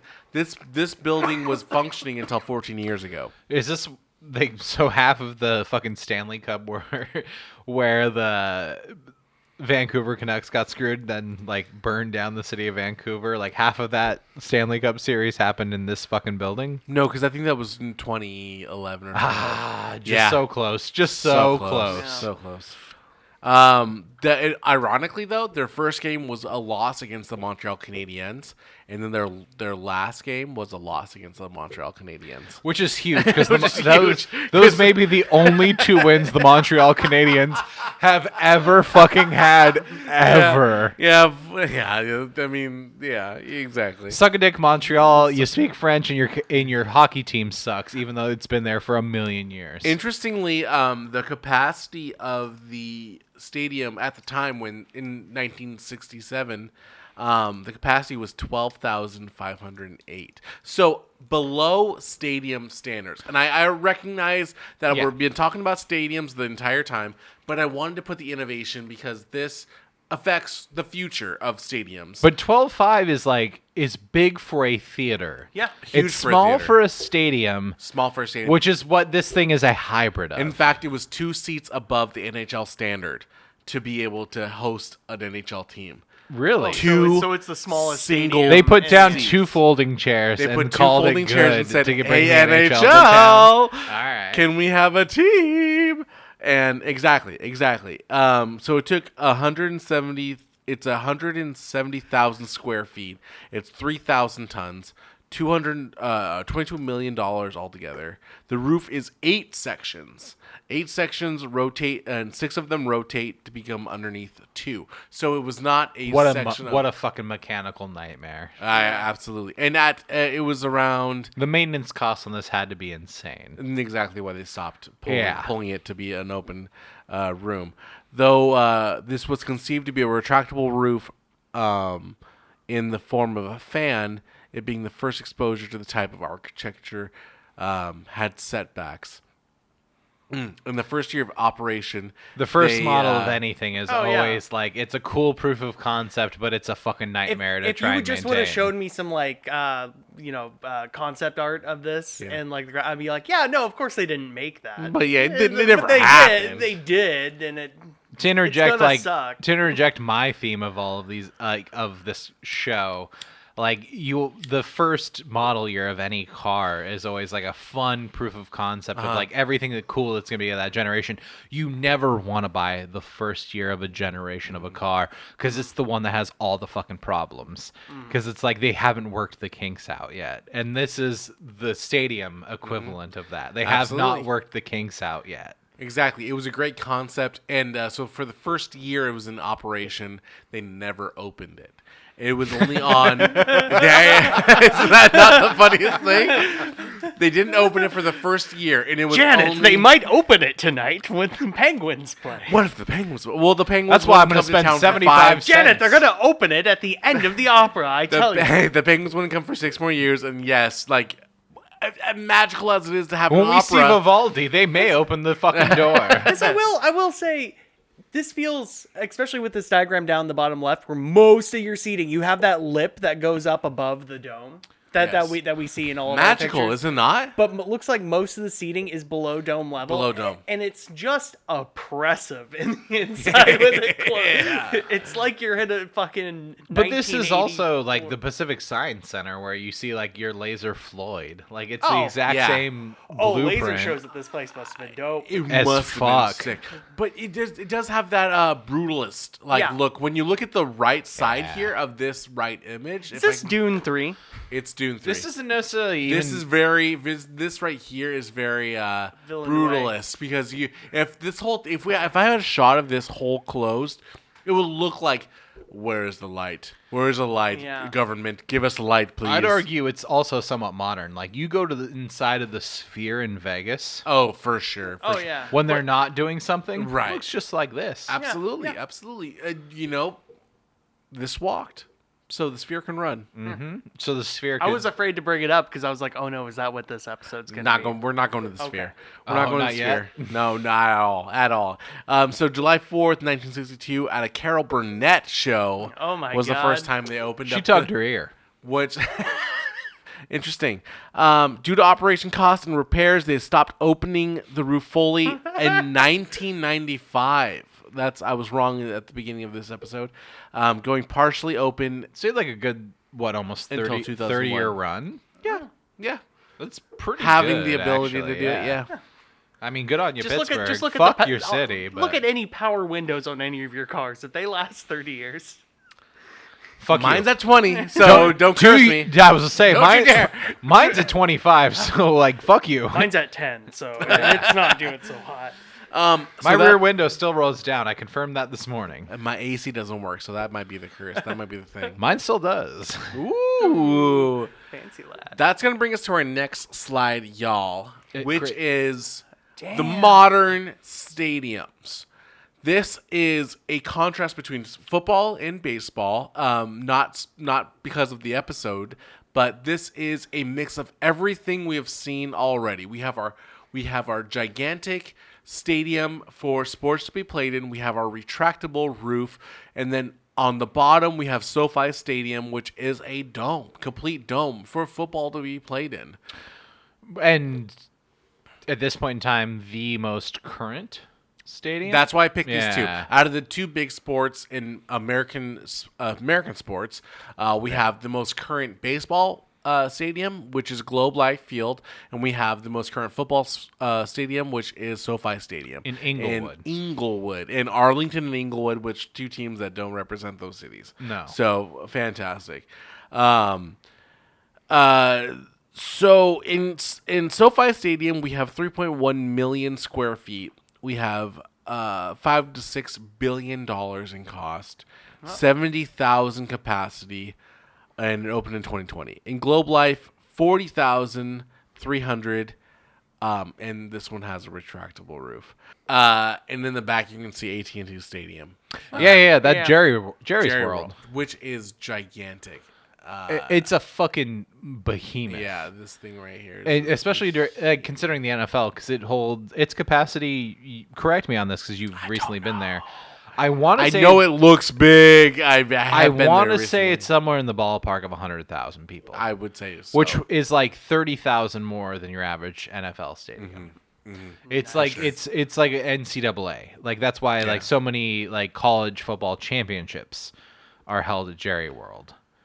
So looking at these stadiums, we know as adults, adult males, that like taxpayer money goes into these. The city, the state goes into like building these things. It's a massive boondoggle that never benefits like the local culture. Well, that's what we know as adults. But like the thing that presented to everybody on the ballot is like, oh, build this new stadium. It brings more revenue in. It brings more commercial, and then maybe we'll build a light rail system that goes all the way to the stadium. And in case of Texas, they say screw that. We'll just have you drive. Cool thing about It's so brilliant. And even Oakland, I mean, the whole West Coast has it kind of figured out about like getting rail systems or bus systems into the stadium we're area. Slightly better in we're still giving billionaires a massive tax break and like a massive taxpayer investment into their venture that they like recuperate all of their investment out of.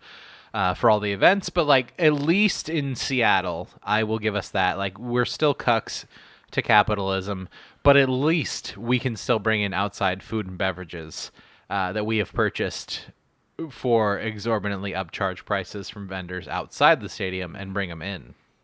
There's also the things that you can't put a dollar amount to, like a major metropolitan area without a sports team, Right. and the amount of money that even just having. Not just the influx of people for revenue of games, but just having that space that you can hold events, everything down to the gas station 15 We're finding with miles Las away. Vegas. Las Vegas is a metroplex that has not had a sports team for a long time, and now they have themselves a football team, a women's basketball team, and soon, fingers crossed, I hope it doesn't have. They have a hockey team, a team, football you're team, right. and a women's basketball team. So they have three Soon enough, they might have semi-major a baseball sports. team. The Oakland A's might move to Las Vegas. Everything from Oakland. But Buy now, liquidation sale. But so that's what we're seeing is a metro without the opportunity of that, and they have the infrastructure. Unfortunately, I hate sports in Vegas. I really hate sports in Vegas, but they have the infrastructure for it to occur. Sports in a tourist city is always like it's always weird. Like Anaheim, where the Angels play, or where the Anaheim Ducks play, Or your Orlando Magic. Sure, Just absolutely. something else to see in that mecca. You're 100% right. Yeah, you know. your Orlando Magic. If you're in a place where like it's super touristy, if you ever go to a sporting event in that area, it's like 30% of the fan base is representative of the teams that are currently playing. And then the other 70% is representative, just like people who were there to go to the other fucking thing in the area, whether that be Disneyland or Disney World or, Universal. It's just people who were there on vacation who thought like, well, let's take in a sporting event. So we're all conscious of this being the thing, that we want sports to occur in our town. We know that it is fun to go to. We know that it is fulfilling to be a part of a currency of emotions that is played on a field. We don't we no longer set the goalposts of touchdown to touchdown by the statues we have already built of Ceres and Apollo, or whoever I said earlier in the slide. We don't have monuments of God outside of our buildings anymore. We don't come to We have SoFi different Stadium. gods. Put a pin in that. Damn We it, don't he got to it build first. these stadiums. We don't praise the god of wheat anymore, except if we do. The god of dingers. The god of dingers and the god of calls of dingers. What if we still do things like this, like build statues of people outside of stadiums to give every newcomer to this Coliseum, to the stadium, the reference of who we represent as we go into this new place? Hung out with both of these bronze men, and it's been a fun time each time. Has it not? Absolutely. Love them both. Love Dave. Love Ken. I do like that you have Edgar's Cantina in here. And I've patronized Edgar's Cantina. It's a good time. But no, like, to somewhat backtrack a little bit to Let's the backtrack, previous slide. Yeah. My argument for why sports is good from like a leftist perspective, where there's not a lot of sports fans on that like political spectrum. You don't think so? There's not. It's just kind of simply a fact. Okay. But Okay. like my argument for Being why two people in a room that are leftist and sports fans. Yeah. My argument as to why like Ryan, I mean, I don't I'm want to leftist, exclude but you. I'm I don't want to leftist. exclude you, but I just Hello, don't want I'm a leftist, but I'm not much of a sports fan. So I'm the outlier here because it's like I think sports are important in the sense that like I would miss them if they're gone. in a political ideology of like, why do you pay attention to this where there's so much fucking awful shit happening in the world that could be fixed? And you're like, God damn it, I just kind of want to turn my brain off for 3 hours. Why sports is good is there is nothing better to galvanize a region together. Like, no matter where you are on the spectrum, like nothing grows a local populace in a sense of like togetherness and like we can be in this together than a sports team that's doing well outside of a massive fucking catastrophe. The only time a local populace, no matter where they are on the political spectrum, like galvanizes together is either holy shit, some natural fucking disaster just absolutely wrecked our like local populace and a bunch of people fucking died or lost their like way of living, or this team we all support is doing good. So that's why like I'm in the camp of like sport is good sometimes in the fact that like It has its place in brings people society. It together does. to like work towards a common goal. Lest we look at what the Dark Ages were and how obscure and demonic and fighty they were. Because what was missing, boys? Sport. I mean, there was some sport, but it wasn't. It was There's not also a it good was period team of time sport for where, sure. where if you got more than like 10 people together, they all got cholera or the plague and died. Yeah, or they were like rebelling against the crown or like the local like nobility, and they needed to be burned. Could you guys at the stake. imagine that for like 600 to 800 years of just like, oh, let's go do fighting Well, and here's the stabbing. thing. You only see about 22 of those, and your dad only saw about 22 of those. So, But like as Wow. as like a political leftist, like the only time you can get like genuine progressive momentum forward is when like everyone is all on the same page together, and the only way to get everyone all on the same page together is through either massive fucking tragedy or the success of that local sports team that we all support together. I'm trying to think. So of that's something why to- like I am a fan of the proliferation of sport. Is like it's a way to get It- everyone on the same page together that expands beyond the arena of like what the boys on the field are doing and accomplishing together. But like everyone's kind of together of like, hey, we should improve the area where sport is happening, and like we can tackle these problems that this region faces unilaterally. I'm totally on board with what you're saying, Team Taylor. Taylor, But it's also the kind of thing where I'm trying to think of like a counter argument to this a little bit, and I can't, because sport is not an individual one night only thing. It's not Taylor Swift is performing at the stadium. Absolutely. And yes, everybody in that stadium is on board at one time, but something like and I know it's simple, stupid, but the concept of sports and public opinion of that, rooting for your team when they do well, hoping, everyone collectively wanting the team to be better, make those changes no matter how drastic it is when they aren't doing great. There's It's nowhere something that, it spreads out over months. It spreads out over years. The energy just There's moves nowhere I've been able to ever months. commit better than a dude that has his F-350 with a fucking thin blue line American flag in the rear window of like, hey man, fucking Seahawks, dude, we're making a deep postseason Go push. fucking Or Hawks. hey, fucking Mariners, we might be able to like end the playoff Might drought. be able to do it, yeah. Well, And like- we can stand there in the line at the local 76 station and like bond over that. Go ahead. Sorry, Go ahead. sorry. No, the god. Bringing it back to your Greek gods at statues Yes. and worshiping those, and here we are making our own gods in a sense. The Greek gods were eternal. In that sense, that worship has happened eternally before in that civilization and will continue to persist. But sports is that. Yeah.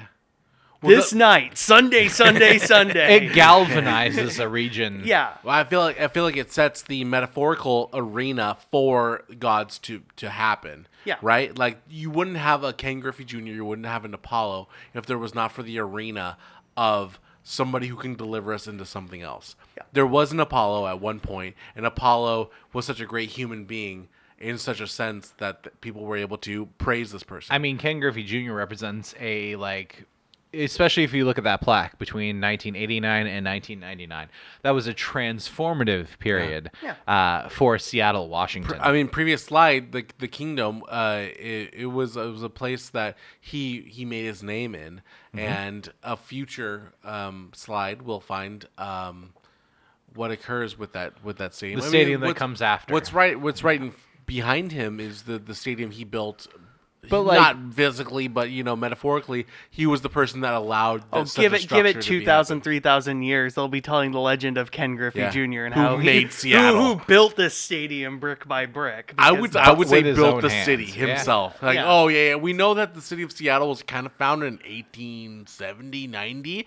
But you know what? Ken Griffey Jr., who played baseball in 100 years later, 1989, was the one who built this city. Effectively, he may as well be the Paul Bunyan of Seattle. all it takes is another Dark Ages where you have people coming across like Roman structures and being like, what giants existed Yeah. that made this? I you mean, know? if we're looking at like in the terms of that, like when Ken Griffey Jr., like I was a months old infant I was a -2. when he got called up to Seattle. Yeah. You weren't born yet. You weren't I'm getting there. quite born yet. But we all grew up in the era of We Ken Griffey Jr. grew up being being like the hometown hero. Super influenced by his impact on the local news, Which is completely. also transformative of Seattle, Yeah. because if you think about the period between 1989 and 1999, that is also where you see the rise of Microsoft, yeah, Yeah. and Amazon, Nintendo.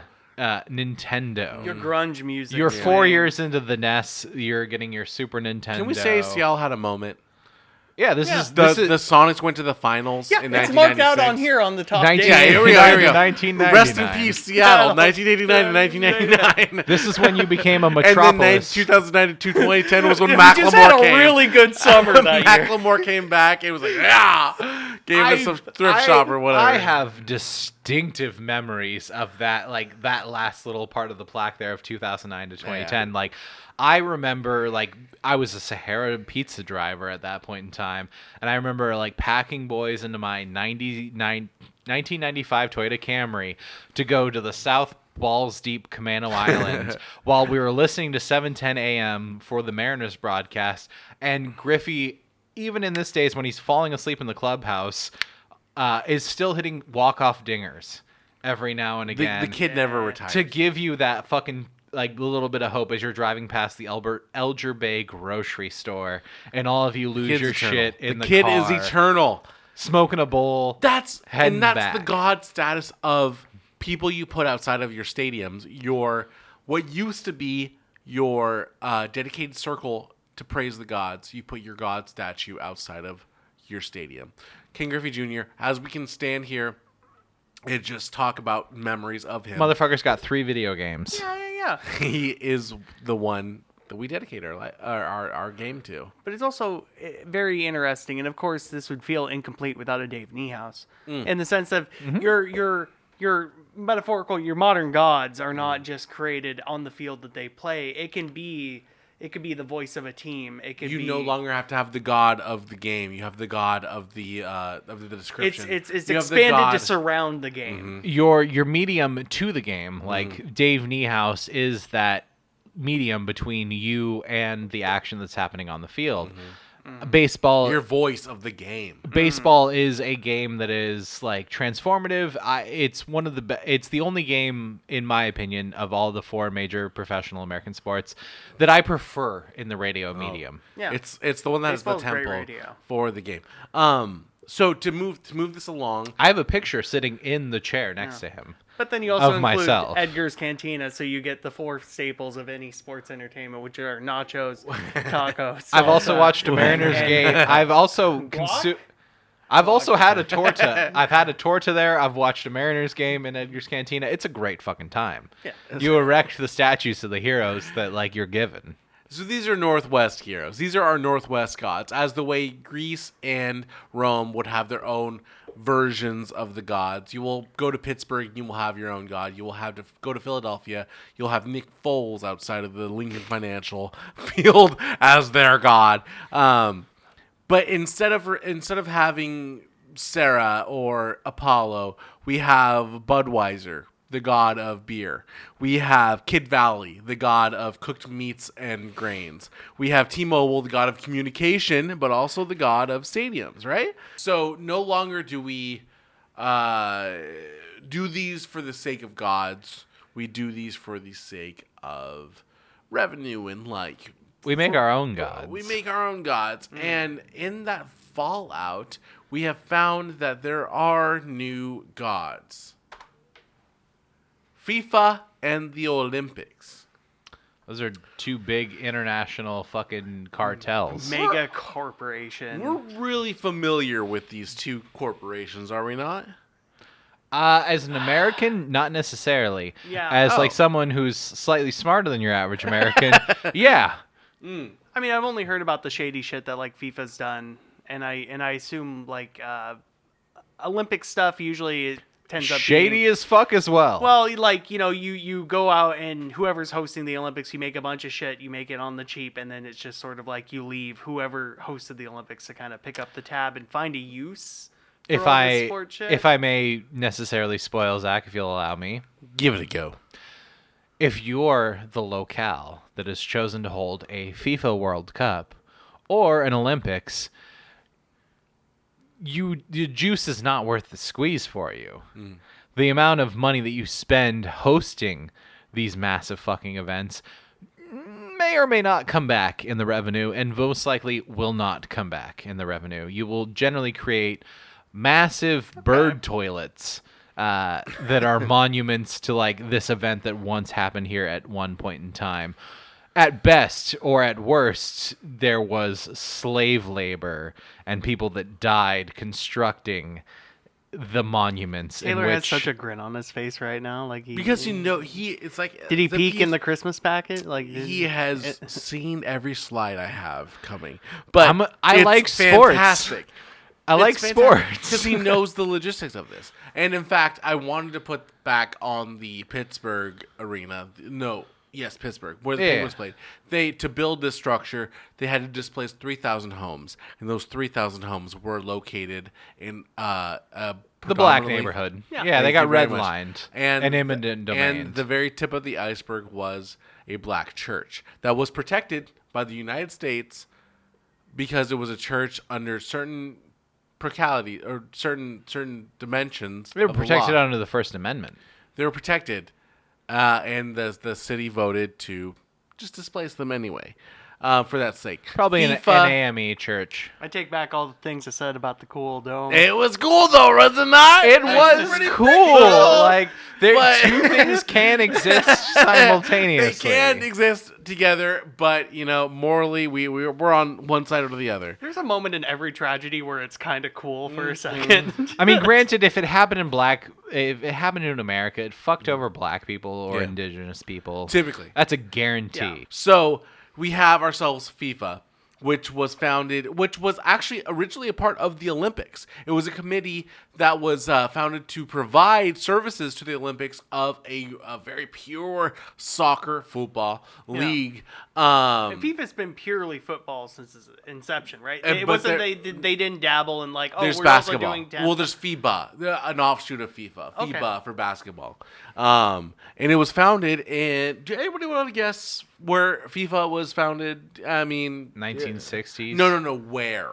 Who Italy. Who came up with this idea? Italy. in a basement in Czechoslovakia. In a basement in Czechoslovakia. Italy. I have a plan. Anybody know when? Though? Italy in the 60s. Would be my Italy guess. in the 1960s. Yeah. Berlin, 1938. You're gonna ruin my day, aren't you? It was France in the 19th century, so 1800s. Okay. Oh. Yeah. Okay, How about all that? right.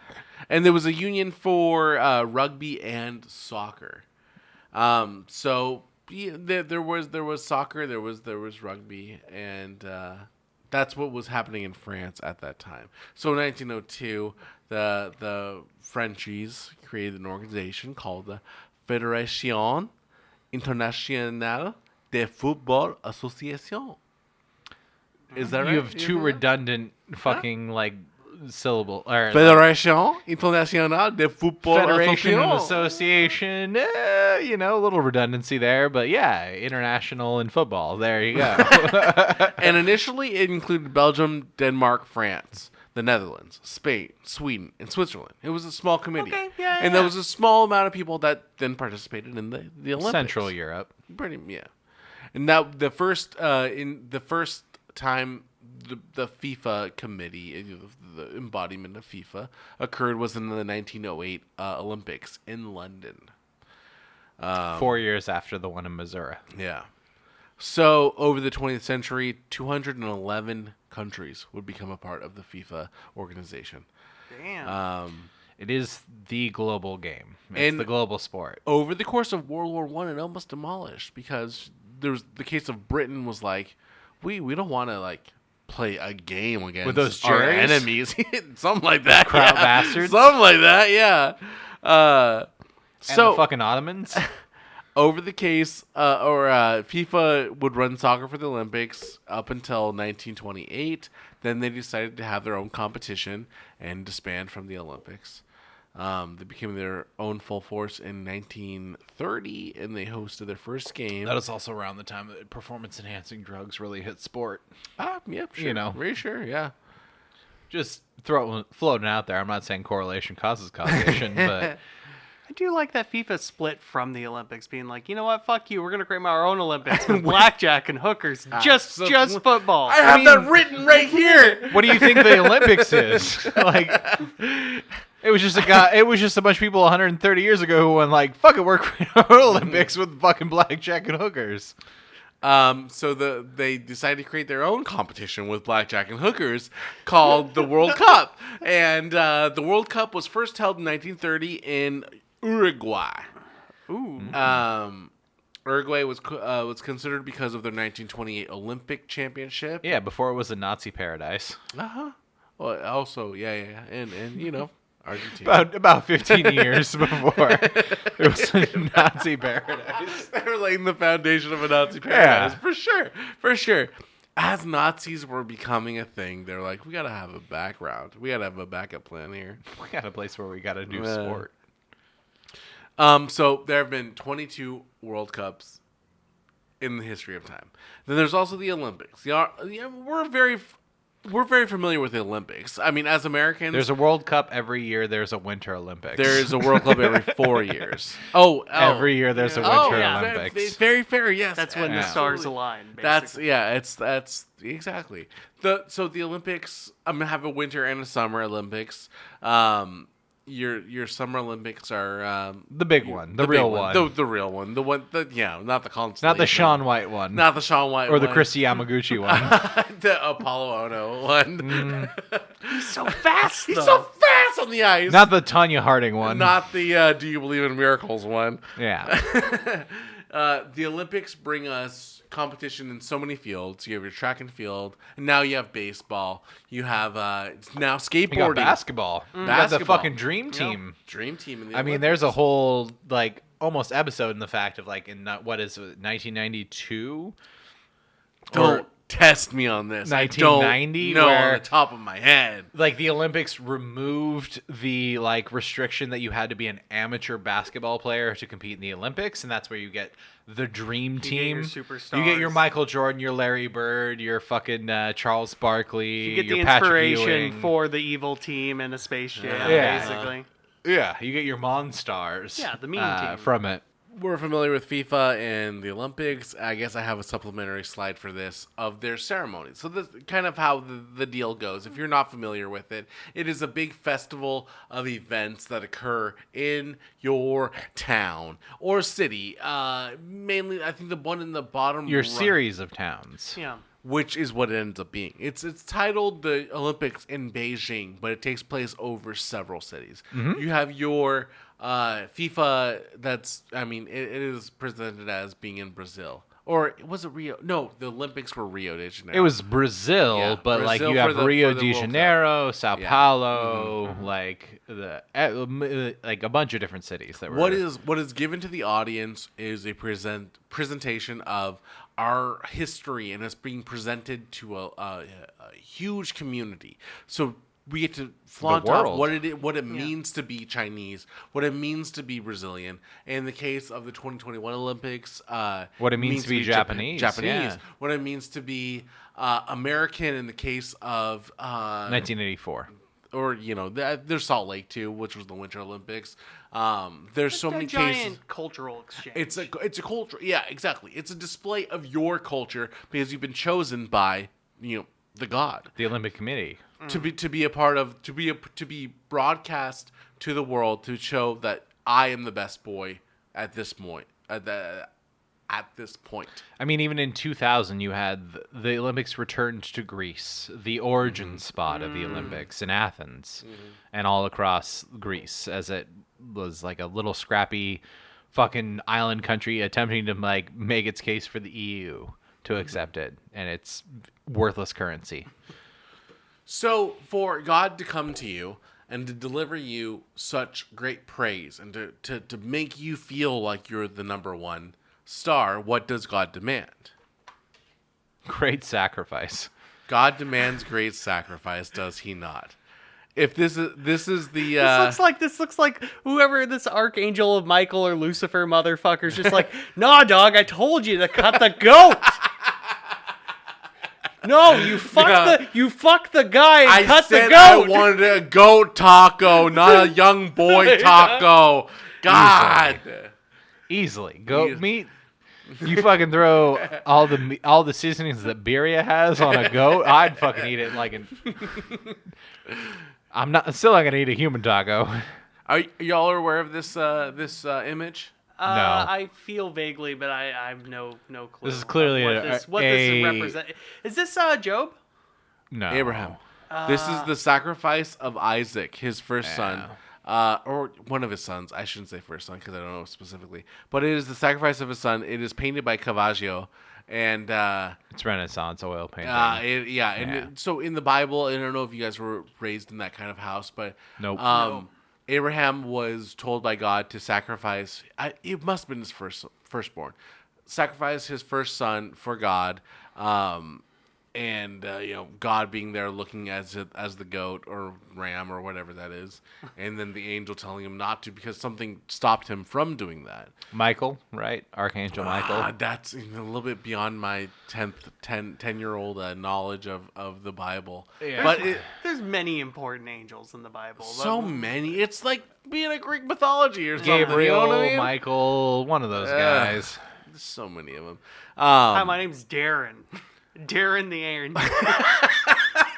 Hey, I'm Garrett. I'm the god of fast cars. Hi, it's me, Joshua. I guess Joshua. In Christianity we don't have gods, we have archangels of shit and saints of shit. Yeah, exactly. Yeah. And in my family you have like my father who comes from the Catholic side and my great grandmother who has to like give the blessing of the Protestant side of my family through my mother of like, yeah, he's all right enough to like start a family with. That's the old world clashing in my family. That's what that represents is the sacrifice of something you love, your son, to God for what God tells you to be right. What do our gods demand from us to get a FIFA, to get a Olympics? Money. What do we have to sacrifice? Money, land, social services, social safety nets, all of these things.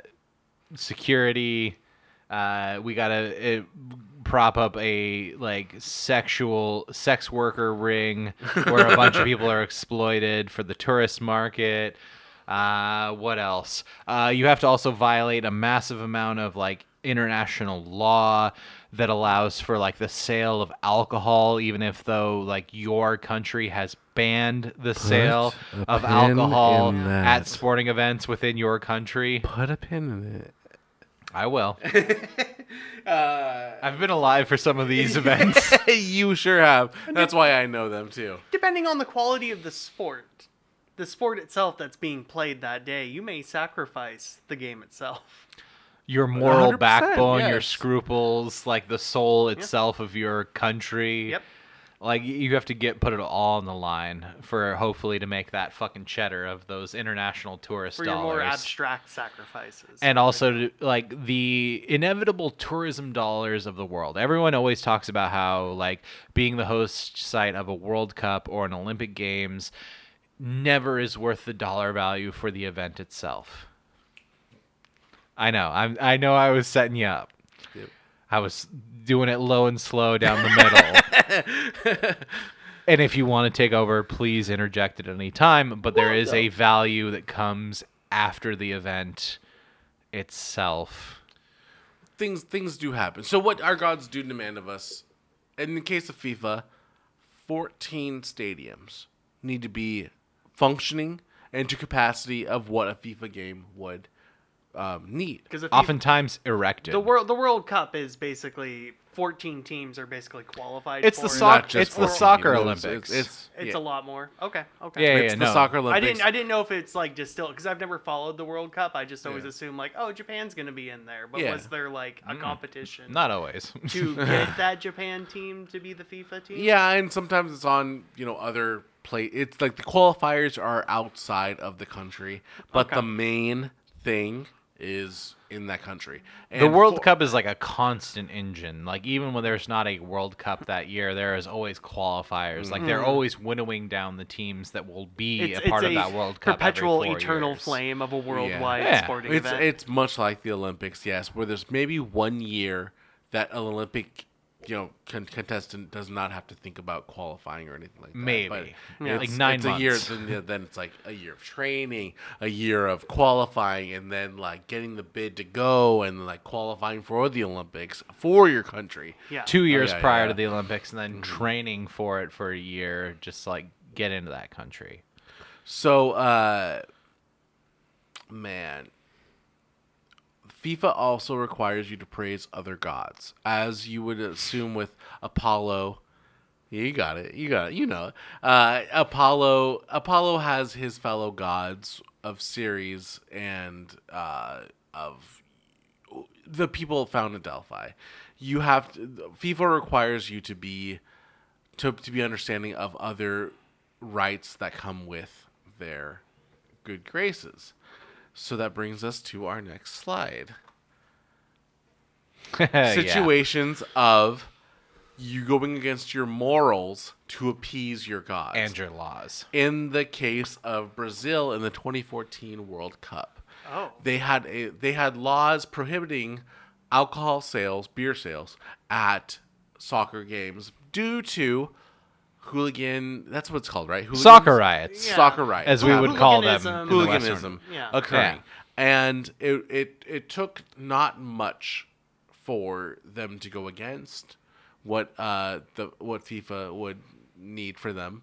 FIFA believe they would. Brazil postpone the had games. banned the sale of alcohol at any and then, football or soccer or football venue. I mean, I am seeing a bunch of beers here with Cyrillic writing, Russian writing. That is yeah. that is Russian. Yeah. I mean, Cyrillic but- isn't necessarily strictly Russian. No, In the but- alphabet, but Are we just so I'm on the same page here? Because you guys know what This you're is talking not- about to this each is other. Not, this is not from that World Cup. Is No, what I will okay, say. but regardless, like Brazil goes, we're banning the sale of alcohol because we don't want and hooligans. did so like Have 20 had. years prior. Yeah. And Yeah. that's been like, the state of affairs for Brazilian Yes. football in that sense. And then what? FIFA wants them to sell booze? Well, FIFA has Well, a partnership with Budweiser, Anheuser-Busch. Anheuser-Busch is a major sponsor of the FIFA World Cup. They are one of the largest corporate sponsors of the FIFA World Cup. known internationally as just Bud. Yeah, of course. Known Except locally for as Bud, too. except for the city of Budweiser, Germany, Yeah. the only city in the world where Budweiser is just sold as Anheuser-Busch Lager. Really? That like And they don't want their Has- hometown beer squandered upon by this fucking piss water. they've got the trademark. Yeah. Yeah. And Anheuser-Busch's Correct. like I looked lawyers up- are only effective here in North America. Pops up in lists of like weird things where, who Yeah. has the copyright to something. It's like and the how middle ground Coca-Cola is the most popular selling soda in every country around the world except for Scotland, where Iron Brew is the most popular soda. So if we're unfamiliar with this story, I think we've summarized it very well already. That Brazil was hosting the World Cup. Now, I mean, as I said, this is not a I don't photo know from this story from really the at all. from that World Cup, but it's an image of beer and the World Yeah. Cup logo. Yeah. So As an American They're sports fan, bedfellows. this is also like one of the World Cups to be interested in. Like, Right. America had qualified for the 2014 World Cup, Yes. and actually kind of made a run. did it during dent? that year. Because Clint Dempsey, Seattle Sounder, Yep. scored a goal within the first minute of their first World Cup match, and was very fantastic. So this was the match in Brazil, and Brazil had laws against hooliganism and alcohol at their facilities, but they bended the knee to the FIFA organization due to They were forced to. They were forced to. I mean, but future 2020 hindsight 2020 refers to Qatar, who hosted the most recent 2022. hindsight is 2020. The match was 2022. That Qatar had the same kind of prohibitions. Yeah. That they did not want alcohol sales to occur. Well, at there- Is their it pronounced facilities. Qatar? I've always said like Qatar. Qatar? It is- Qatar. Qatar. Okay, yeah. Qatar okay. is the. Just so we're is talking It's like Arabic it's like version. Yeah. Iraq versus Iraq. Yeah. Gotcha. Exactly. Sort of thing of like 100%. you're not necessarily. I'm gonna say I Qatar. just don't want to 'Cause sound that's like how I Peggy bet. Hill when I say anything. Yeah. Mexico. But I mean, Qatar is a predominantly Muslim nation. Yes. Alcohol is haram or Yep. sin. Yeah. Like they're not in favor So did of FIFA it being bend like the knee sold. on Qatar then? By What had being like- occurred was 11 weeks before the match happened, before the matches were going to start, Qatar determined that they were going to start selling alcohol outside of the facilities in Which is the little- least controversial thing about that World Cup that they made a choice about at all. they were going to sell them outside at random facilities, and then as they got closer, 2 days before the games, they decided to hide the stands even farther away from where they had originally told. So it becomes a FIFA scavenger hunt. If to you're find alcohol. If you're Which hey, one- I came all the way from Belgium to root on my team, but to find a beer, I need to like go. I need down to this go- Alley, I you need need to to knock miss 3 doors. 12 matches to be able to find where this beer is going Yeah, to be. yeah. Something like that, yeah. Which is amongst the things that had happened with the Qatar World Cup. Like, fucking in the like scale of like moral ambiguity at the fucking rock bottom. The Qatar World Cup was also built a lot by slave labor. Absolutely Yikes. built by slave labor from Pakistan and India. People that were shipped in for citizenships to build these stadiums and then shipped out. People Because that were holy sold fuck. on a lie. Yeah. That they were coming in to become part of construction within like the UAE, like Arabian Peninsula Which states. a harder liberal would have put that in the slideshow, but I'm so thankful that you have brought that up too, because that is a part of the stadiums being No, built. liberalism supports this. But it is something I totally forgot to put in. Thank you for bringing it up. Is that People much like the stadium or the arena in Pittsburgh, that it was built upon taking away a black land. Yeah. It was the Qatar was also built on slave labor. And people that is a big deal. literally died Yeah. in working in like I 100 vaguely remember hearing these 110 stories. Fahrenheit. It's a Yeah. vague remember thing to be. It also happened a while ago too. It's a year and some odd months old at this point. When but the construction of it yeah. occurred roughly like 6 to 8 years ago. Was when these stories were circulating of like the human atrocities in Qatar as they were preparing for the 2022 World Cup. And it was generally like the lie that was sold to Central Asian, for lack of a better like term, of like where the labor was coming from, where they basically were told like, hey, you have this massive economic opportunity where you can like leave home, come here, make a shitload of money, and then come back in a relatively like good economic stance where you can inevitably move from lower class to middle class. And they then once just, they like- got there, their passports were effectively like held by the government Because and were not we're allowed to shipping you leave. back the second that this happened. And they were you can't forced leave. to, Turns out like- you're not a citizen. And then we're going to force you to work, and we're not going to pay you a whole lot. But Brutal. We're not gonna say the S word. Truly, no, absolutely brutal working conditions of like 18, 20-hour days in 90 plus Fahrenheit degree heat. Many people died as a result of like building the stadiums that allowed Qatar and like the overall Arabian Peninsula to sports wash its image of like, hey, we are this grand developed 21st century Western like area where you can come do business. Look at us being so not Muslim. Look at us being so not savage and Eastern, and like look at all It's of the new West. It's the new, of Abu Dhabi. Look at Qatar. look at all of the money that comes from here and the money that you could possibly generate from here if you're a venture capitalist. So I wonder. I mean, I don't mean to jump forward because I assume this slideshow isn't about Qatar and all this going on. No. Not Qatar at all. But where do the fingers point to at this? Do they point to FIFA or do they point to who FIFA got to construct things? I assume it becomes a legal fucking mess where nobody who should be blamed are That getting blamed. is- It wasn't Honestly, better in Brazil 8 years earlier. Yeah. That is tell you the that point much. of this show. Is the fingers cannot be pointed to one person. It's the finger pointing at everyone. That this is the point of what God demands. Everyone's the It bad is guy. at the end of the day, just blame God, right? God made this happen. It is all of our construction of this idea of a FIFA, of an Olympics, to make pain and suffering, also joy and happiness, happen at the same time. And God works in mysterious ways, does he not? So at the same time that God can give you so much, he can also take so much from you too. And that brings us to our next slide.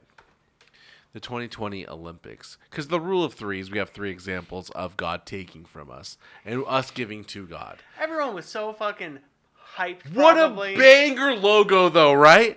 What a banger logo. It's perfect. It's Tokyo minimalist. 2020, simple. It's gonna look great. I really hope something bad doesn't happen. I hope something that bad doesn't shut happen. down the entire world. God, wouldn't that suck? And that's why I text you boys about the 2020 Olympics and looking at the controversy of what had occurred in the 2020 Olympics. Oh. Because I was looking up things of like the 2020 Olympics. Yeah, we were in the middle of a pandemic. People pushed it to the 2021 Olympics.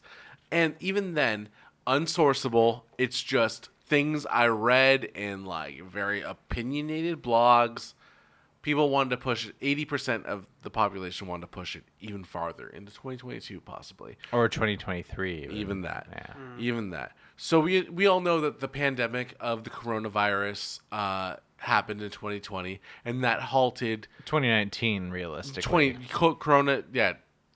What is it? It's when we saw the wave pulling back, Yeah, and yeah. you know, something big's coming. As someone who like works in the healthcare industry, like in January of 2020 was the first confirmed American case of COVID-19. 2020 Olympics At- didn't happen though. At right? Providence 2021. Hospital. Yes, I okay. live That's why. I live 1.3 miles away from where the Now first you do. Yes, I currently live 1.3 miles away from the first confirmed case of COVID-19 within the United States.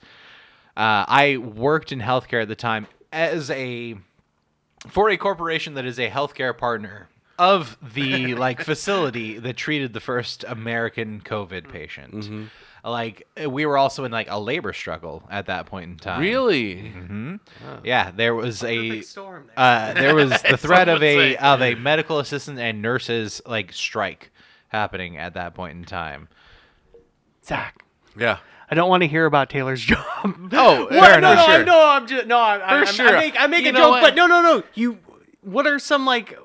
How did the Olympic committee fuck over Japan? Well, my point of this slide Controversies. is the controversy of sacrificing public health. And that's also somewhat underselling it a little bit. Like it is the size of the East Coast of the United States, but like it's like New York, where like even more dense in Tokyo and like Yokohama and all these areas where like Hokkaido doesn't have like the same population density of like a fucking Connecticut that like would be the upper It's reaches kind of the thing of where that. any metropolitan area turns into a hyper dense metropolitan area like over the last. And what I 80 learned years. over COVID was that the Japanese are very good at taking direction, but if the direction is incorrect, it makes everything suffer. So the Japanese are very good at wearing their mask. I took this photo. I didn't take this photo.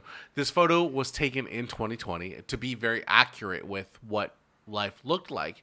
They were told to wear their masks, to be very separate from people, and still Tokyo suffered a lot from COVID. It was a very, we all were figuring out what was occurring in the time as it was happening. I mean, we saw the positive side of this in, like, what was it, 2010 with the tsunami and Fukushima Daiichi Yeah. and everything that happened there. And, like, you know, there was these examples of, like, look at these people who are, like, orderly waiting in lines to, like, get their rations even though they haven't had food or clean water or electricity in days. And, like, you know, like, this population is, like, there is a cultural aspect of this population that is like so much of like, okay, like this is the rule. We're all going We'll to follow follow this. We're The system will work because Yeah. the system has worked always, and And it will work as long as we all buy into the system. it's an interesting explanation on people, but when the people also have the opinion that they are not getting better, they have the opinion that they should postpone the Olympics even further. So I put this slide up here to example that they're sacrificing humans in the future of the humans due to a virus to put on games that are just nationally televised, that are for everyone's entertainment, but at the sacrifice of what? If all these people from other countries are coming in to this town that has a virus very predominant, and they're taking it back to their home country. This is a bad example of leadership, to put a bunch of people from across the United States, across the world, If I might. across the world, into one place that might have this virus to further push it across the world. I mean, that was the consensus at the time. That was the general consensus at the time. Is this is the dumbest idea in the world? I can't think of anything dumber than getting people even from to all push around it the to world 2021, make a big event. even to push it to 2021, when we feel I hardly remember. Time moves so fast. I hardly remember where I was in 2021, but I feel like 2022 is when I felt free again. 2023 is when I felt like I can move again, and 2024 is where I feel like I can be myself again. 2021, I feel like, was a place where we are just still in the shock and not able to do anything And we were bouncing back and forth between mask mandates and like also specifically with the like 2020 Olympics being held in Japan. Yeah. Like a country that has like a society that works because like everyone has bought in on the rules. Yeah. Another thing that comes with that is like it's an extremely xenophobic country. It's a country that like the outsider is yes. In extremely any regard, looked if it's at. the one person who's Yeah. not following the rule, they're going to get pointed at. But I mean, as much as we believe this, I do like that we still have Tenoshi here. If you want to circle him, who has the mask below his nose. There's still individuals here. Yeah, but there was like We got our bad boy. there's like maybe like 300 people in this stream. Yeah. And they're all abiding But we the found rule. the bad Yeah, guy. we found the bad Where's guy. Saddam Hussein? We just found the one American in the picture. Oh, yeah. Oh, Like you could go like home, Greg. you could take a picture of 12 fucking Americans and 4 of them are doing this. Go home, Canadian Greg. And like there was, and I do remember in like 2021, like even there was that Japanese like insular philosophy. Like if you were an international traveler into Japan during the 2021 Olympics, there was a lot of like there was rigorous COVID testing that you had to like subject yourself to and prove, and vaccination requirements. Like there was a lot that you had to prove just to be able to enter the country to like view this games that they reluctantly were putting on a year afterward. It's so interesting you brought. That's a realization I've had recently about the. I wouldn't say xenophobia, but it is like something like that. It is very peculiar about your culture to preserve your culture. That I watched half of the first episode of Shogun, and it's like, oh yeah, Japan was like that. Japan was like that, and I the love fact that. Like I may be the least weeb at this table, but I am a little bit of a weeb, and like I respect and like learn and like I'm attempting to like kind of grasp an understanding of this tiny island nation and its history. This weird island. Yeah. This weird Well, group of after islands. the nuclear fallout too, of the people were like pushing away infected nuclear fallout people.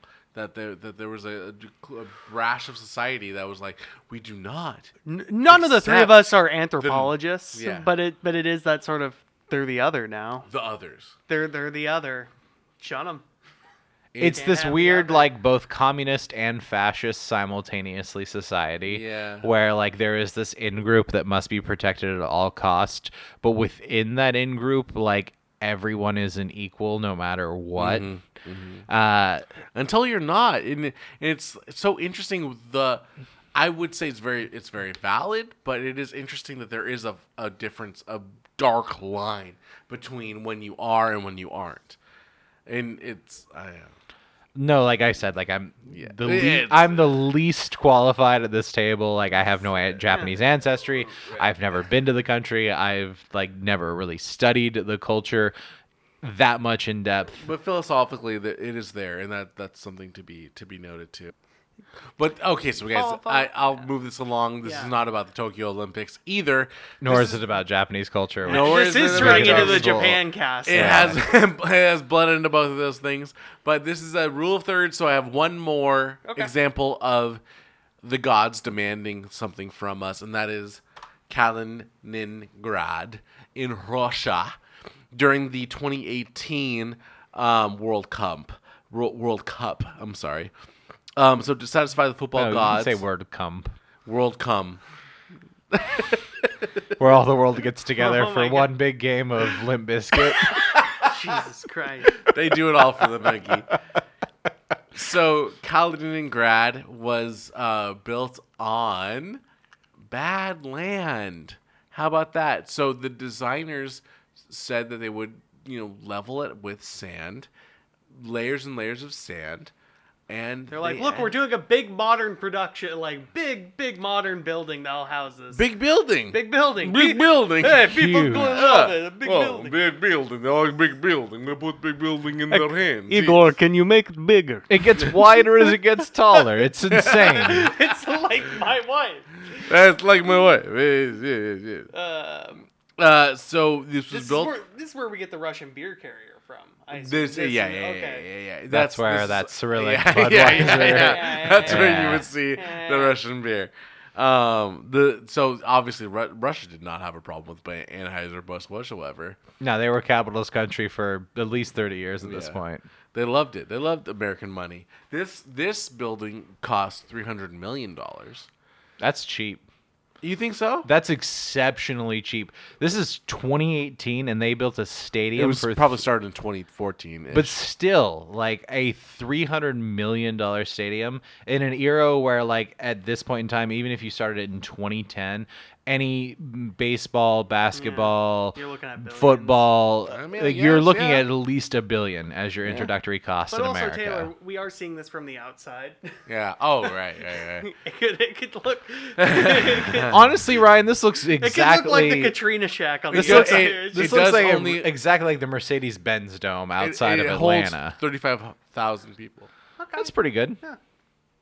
It's not great in terms of people hold, but Do like you guys want to guess how many matches this stadium held? 3. 3. I'm gonna Okay. guess one. I'm gonna be 1. cynical. Damn, it's 4. Yeah. It was really close.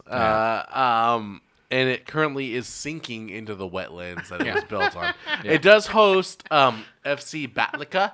Baltica. What? Sorry. Read that again, Zach. Baltica. I got it right the first A time. local regional soccer league team. Yeah. They're the Balcata sinkers. Like Uh-huh. Yeah. half of our field. the wetland boys. We will Yeah. return to the motherland. They bring in about 1,000 people per match. Yeah, out of sounds this about right. $35,000 stadium, 35,000 capacity stadium, I should say. There's all sorts of examples of this worldwide, especially here in America. I mean, the reason that the St. Louis Rams are no more and the Los Angeles Rams exist is because the people of St. Louis, Missouri didn't want to feed more fucking money to the Kroenke family to build up a new fucking stadium. And LA was just like, yeah, fuck it. We got all this Hollywood money. We'll build a fucking stadium in Inglewood.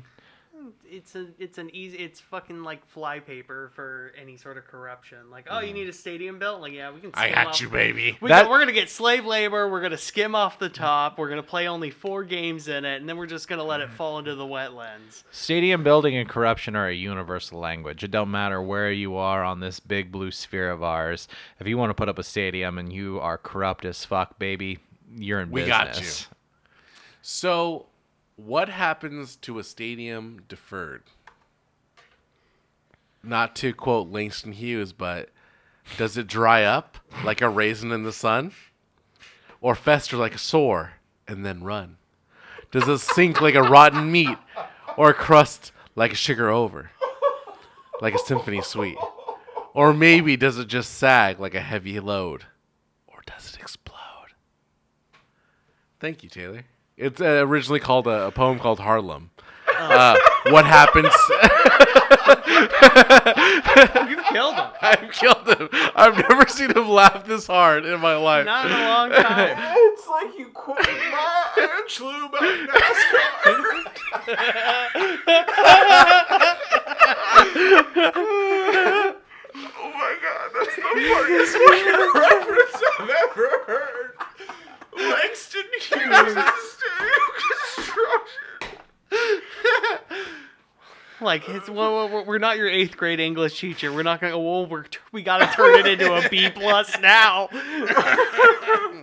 He's pulling out the big gun. Oh my god. It's beautiful, Zach. That was absolutely gorgeous. That was shocking and hilarious to me, all in one fell swoop. I'm glad you knew of Langston Hughes because I felt like it was a 50-50. I have no idea what it makes it. It took me. Well, he's a poet. No, I mean, like, what happens to a dream deferred? Which is the struggle of black people in Harlem. and largely in America in general. Oh my god. So that's why I bring up New Gods, is their impact to the world. What happens to a stadium that is left unattended? In the sake of like Brazil and Beijing, they're rewarded with some future endeavors. Like Beijing got to have a summer and a winter Olympics, and Brazil got to have a World Cup and a summer Olympics. So good for them. 2014, 2016, right? Yes, yeah. Yeah. So what happens to a stadium that is left unattended after a long period of after being built for, an experience to happen? They are called white elephant stadiums. They become massive bird toilets. And in the case of what we see here on the left is Arena da Amazônia in Brazil. This is one that was built in the Amazon. They chopped down hundreds of just acres of the scour- Amazon rainforest to build this, Well, when we got the space, we'll throw in a sports stadium. and then- hosted what, three Was soccer not- matches? It was not a lot. It was In that, yeah. now it is this fucking like Chernobyl. Looking ass shit. It'll be a fun artifact for somebody to find 2,000 years from now. It'd be a great mine to excavate, later down the road, for good minerals and whatnot. And then on the right here we have Faliro Olympic Beach Volleyball Center in Athens, Greece. This hosted the 2004, I want to say, Olympics, Summer Olympics. I thought it was Big- 2000. I thought the millennium was like, we're returning to the I homeland think in 2000 Greece. was Sydney. Right? 2000 was Sydney. I want to say 2000 was Sydney. Fair and enough, then fair enough, 2004, fair enough. I feel it was, but in that era Yeah. too. So not every stadium gets to have this fate. Some stadiums get to have a purpose, and that's where we reach Stadium 974, which was built in My Qatar. favorite state. Your favorite stadium, yeah. Welcome. Bienvenidos. What the fuck is this? Cyberpunk bullshit. It is a stadium that was built to be demolished. This was built out of 974 shipping containers, and it is also the international area code of Qatar, 974. This stadium was built to be demolished and sent to the next town that was going to have the World Cup. Unfortunately, the town they were going to sell it to, Uruguay, did not win the bid for the next World Cup, so it still sits unused. The 2026 World Cup that guess 2030. who won? Oh, not 2030. Okay, Yeah. not USA. USA. Yeah, I'm going to go to that in Dallas, too. I hope you know. I might. You should go to I one. could yeah, try yeah, and go yeah. to one at Lumen. This stadium hosted 7 games and sits empty. There's no minor league team that plays there. There's no recreational league team that plays there. They gotta have people do fucking golf there, I guess, it's- with Saudi blood money. You said it's designed to be reusable. Like Yes. Uruguay didn't want to pay for. This is 21st Well, century liberal innovation of like, yeah, sure, it's slave labor and blood that makes this thing, but you can disassemble it and then reassemble it somewhere So else in the some third some world. oil baron stepped on too many Legos and went like, I want to make Lego Stadium, and then I don't know what really influenced it, but it did create a philosophical idea that is like, yes, we should have a secondary market for stadiums, be able to dismantle the stadium and send it to another place. Unfortunately, in practice, we're looking right at it. It did not occur. So what else could happen to a stadium abandoned? Something like this? Oh, that's cute. What is That's this? adorable What is this? if it What was is this? real. What is this weird fucking sci-fi experiment going on? This is an AI. Yeah. This is actually a real image that was really taken, but this is not real. The grand idea is to put a city inside of a stadium. What fantastic idea is this, right? This You is put a the bunch of- 15-minute walkable city that That the liberals conservatives want. are absolutely terrified of. This was in Osaka. Osaka Stadium had a 50-year life, and at the end of it, when all the teams left town, they decided they put some models in here. I think this was for like some sort of ad or something, but it's not real. People do not really live inside of Osaka Stadium, but it is a fantastic idea.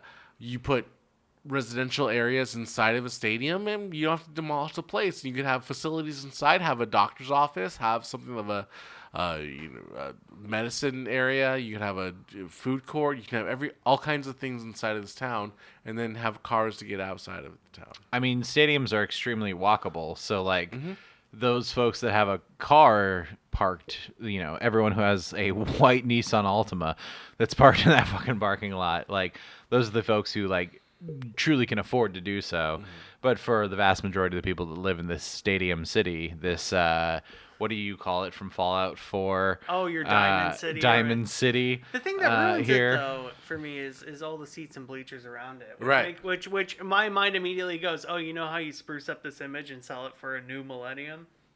Throw solar panels all around. Yeah, that's how you do it. That's a power. It's parabolic already. It's gonna catch sun from more angles. Either your solar, your stadium seats, or just put up use your jumbotron for a drive-in theater-esque experience for the people that live Plant there. grass there.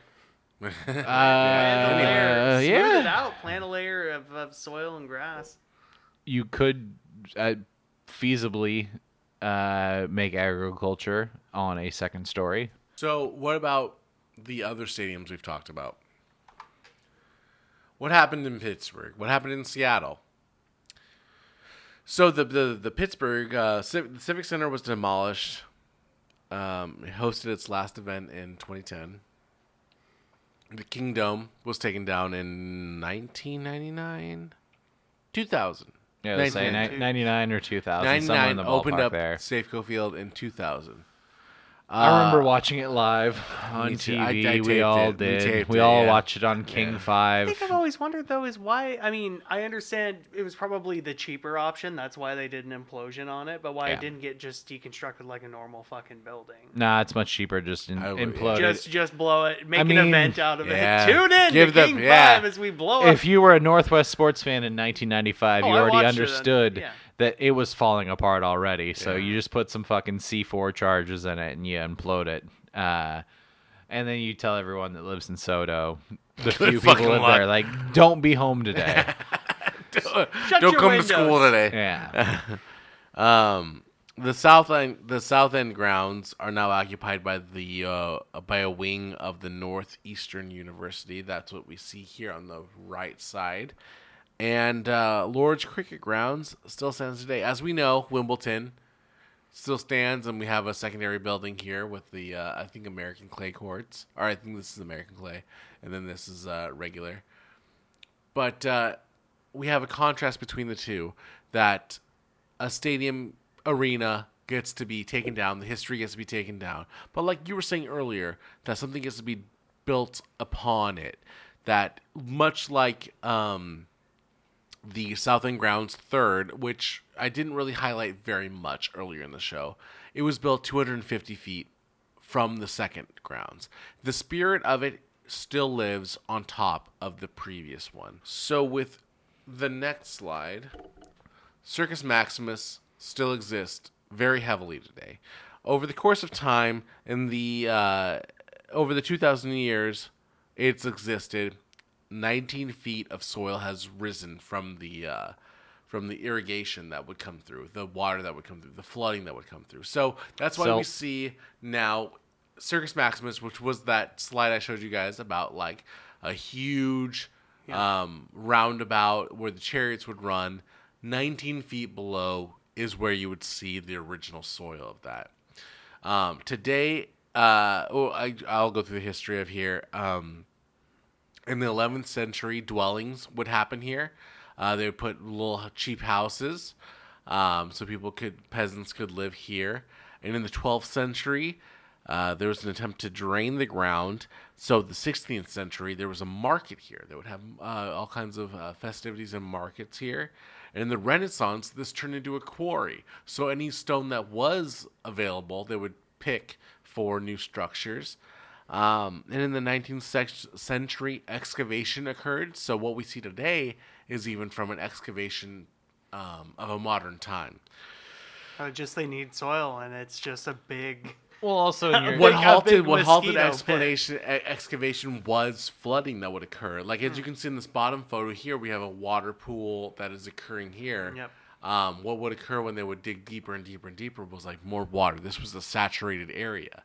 And so today what you see is concerts Also, in a public park. 19th century is also where you get like the global like pseudoscience era of like anthropology and archaeology. So if you're living in a place that has like a historical area that once was Circus Maximus, like there is now a like push of like academia Like, we need to mixed with protect like this. civic culture of like, oh, we need to like excavate and preserve this history here. We need to preserve it by having Bono play. Yeah.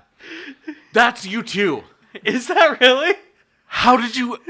I just thought, what asshole would play on this historical site? And my mind Because we immediately are went to literally Bono. the concert is you two. How did you fucking get that? I strike right What's once the in a biggest million. asshole to play?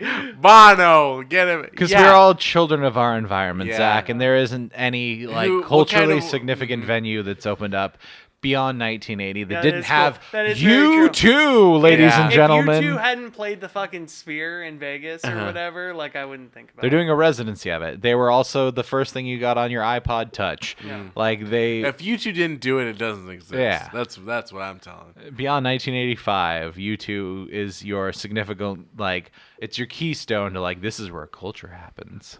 So that brings us to our last slide, my friends. Please don't be Bono. Oh, it's Bono.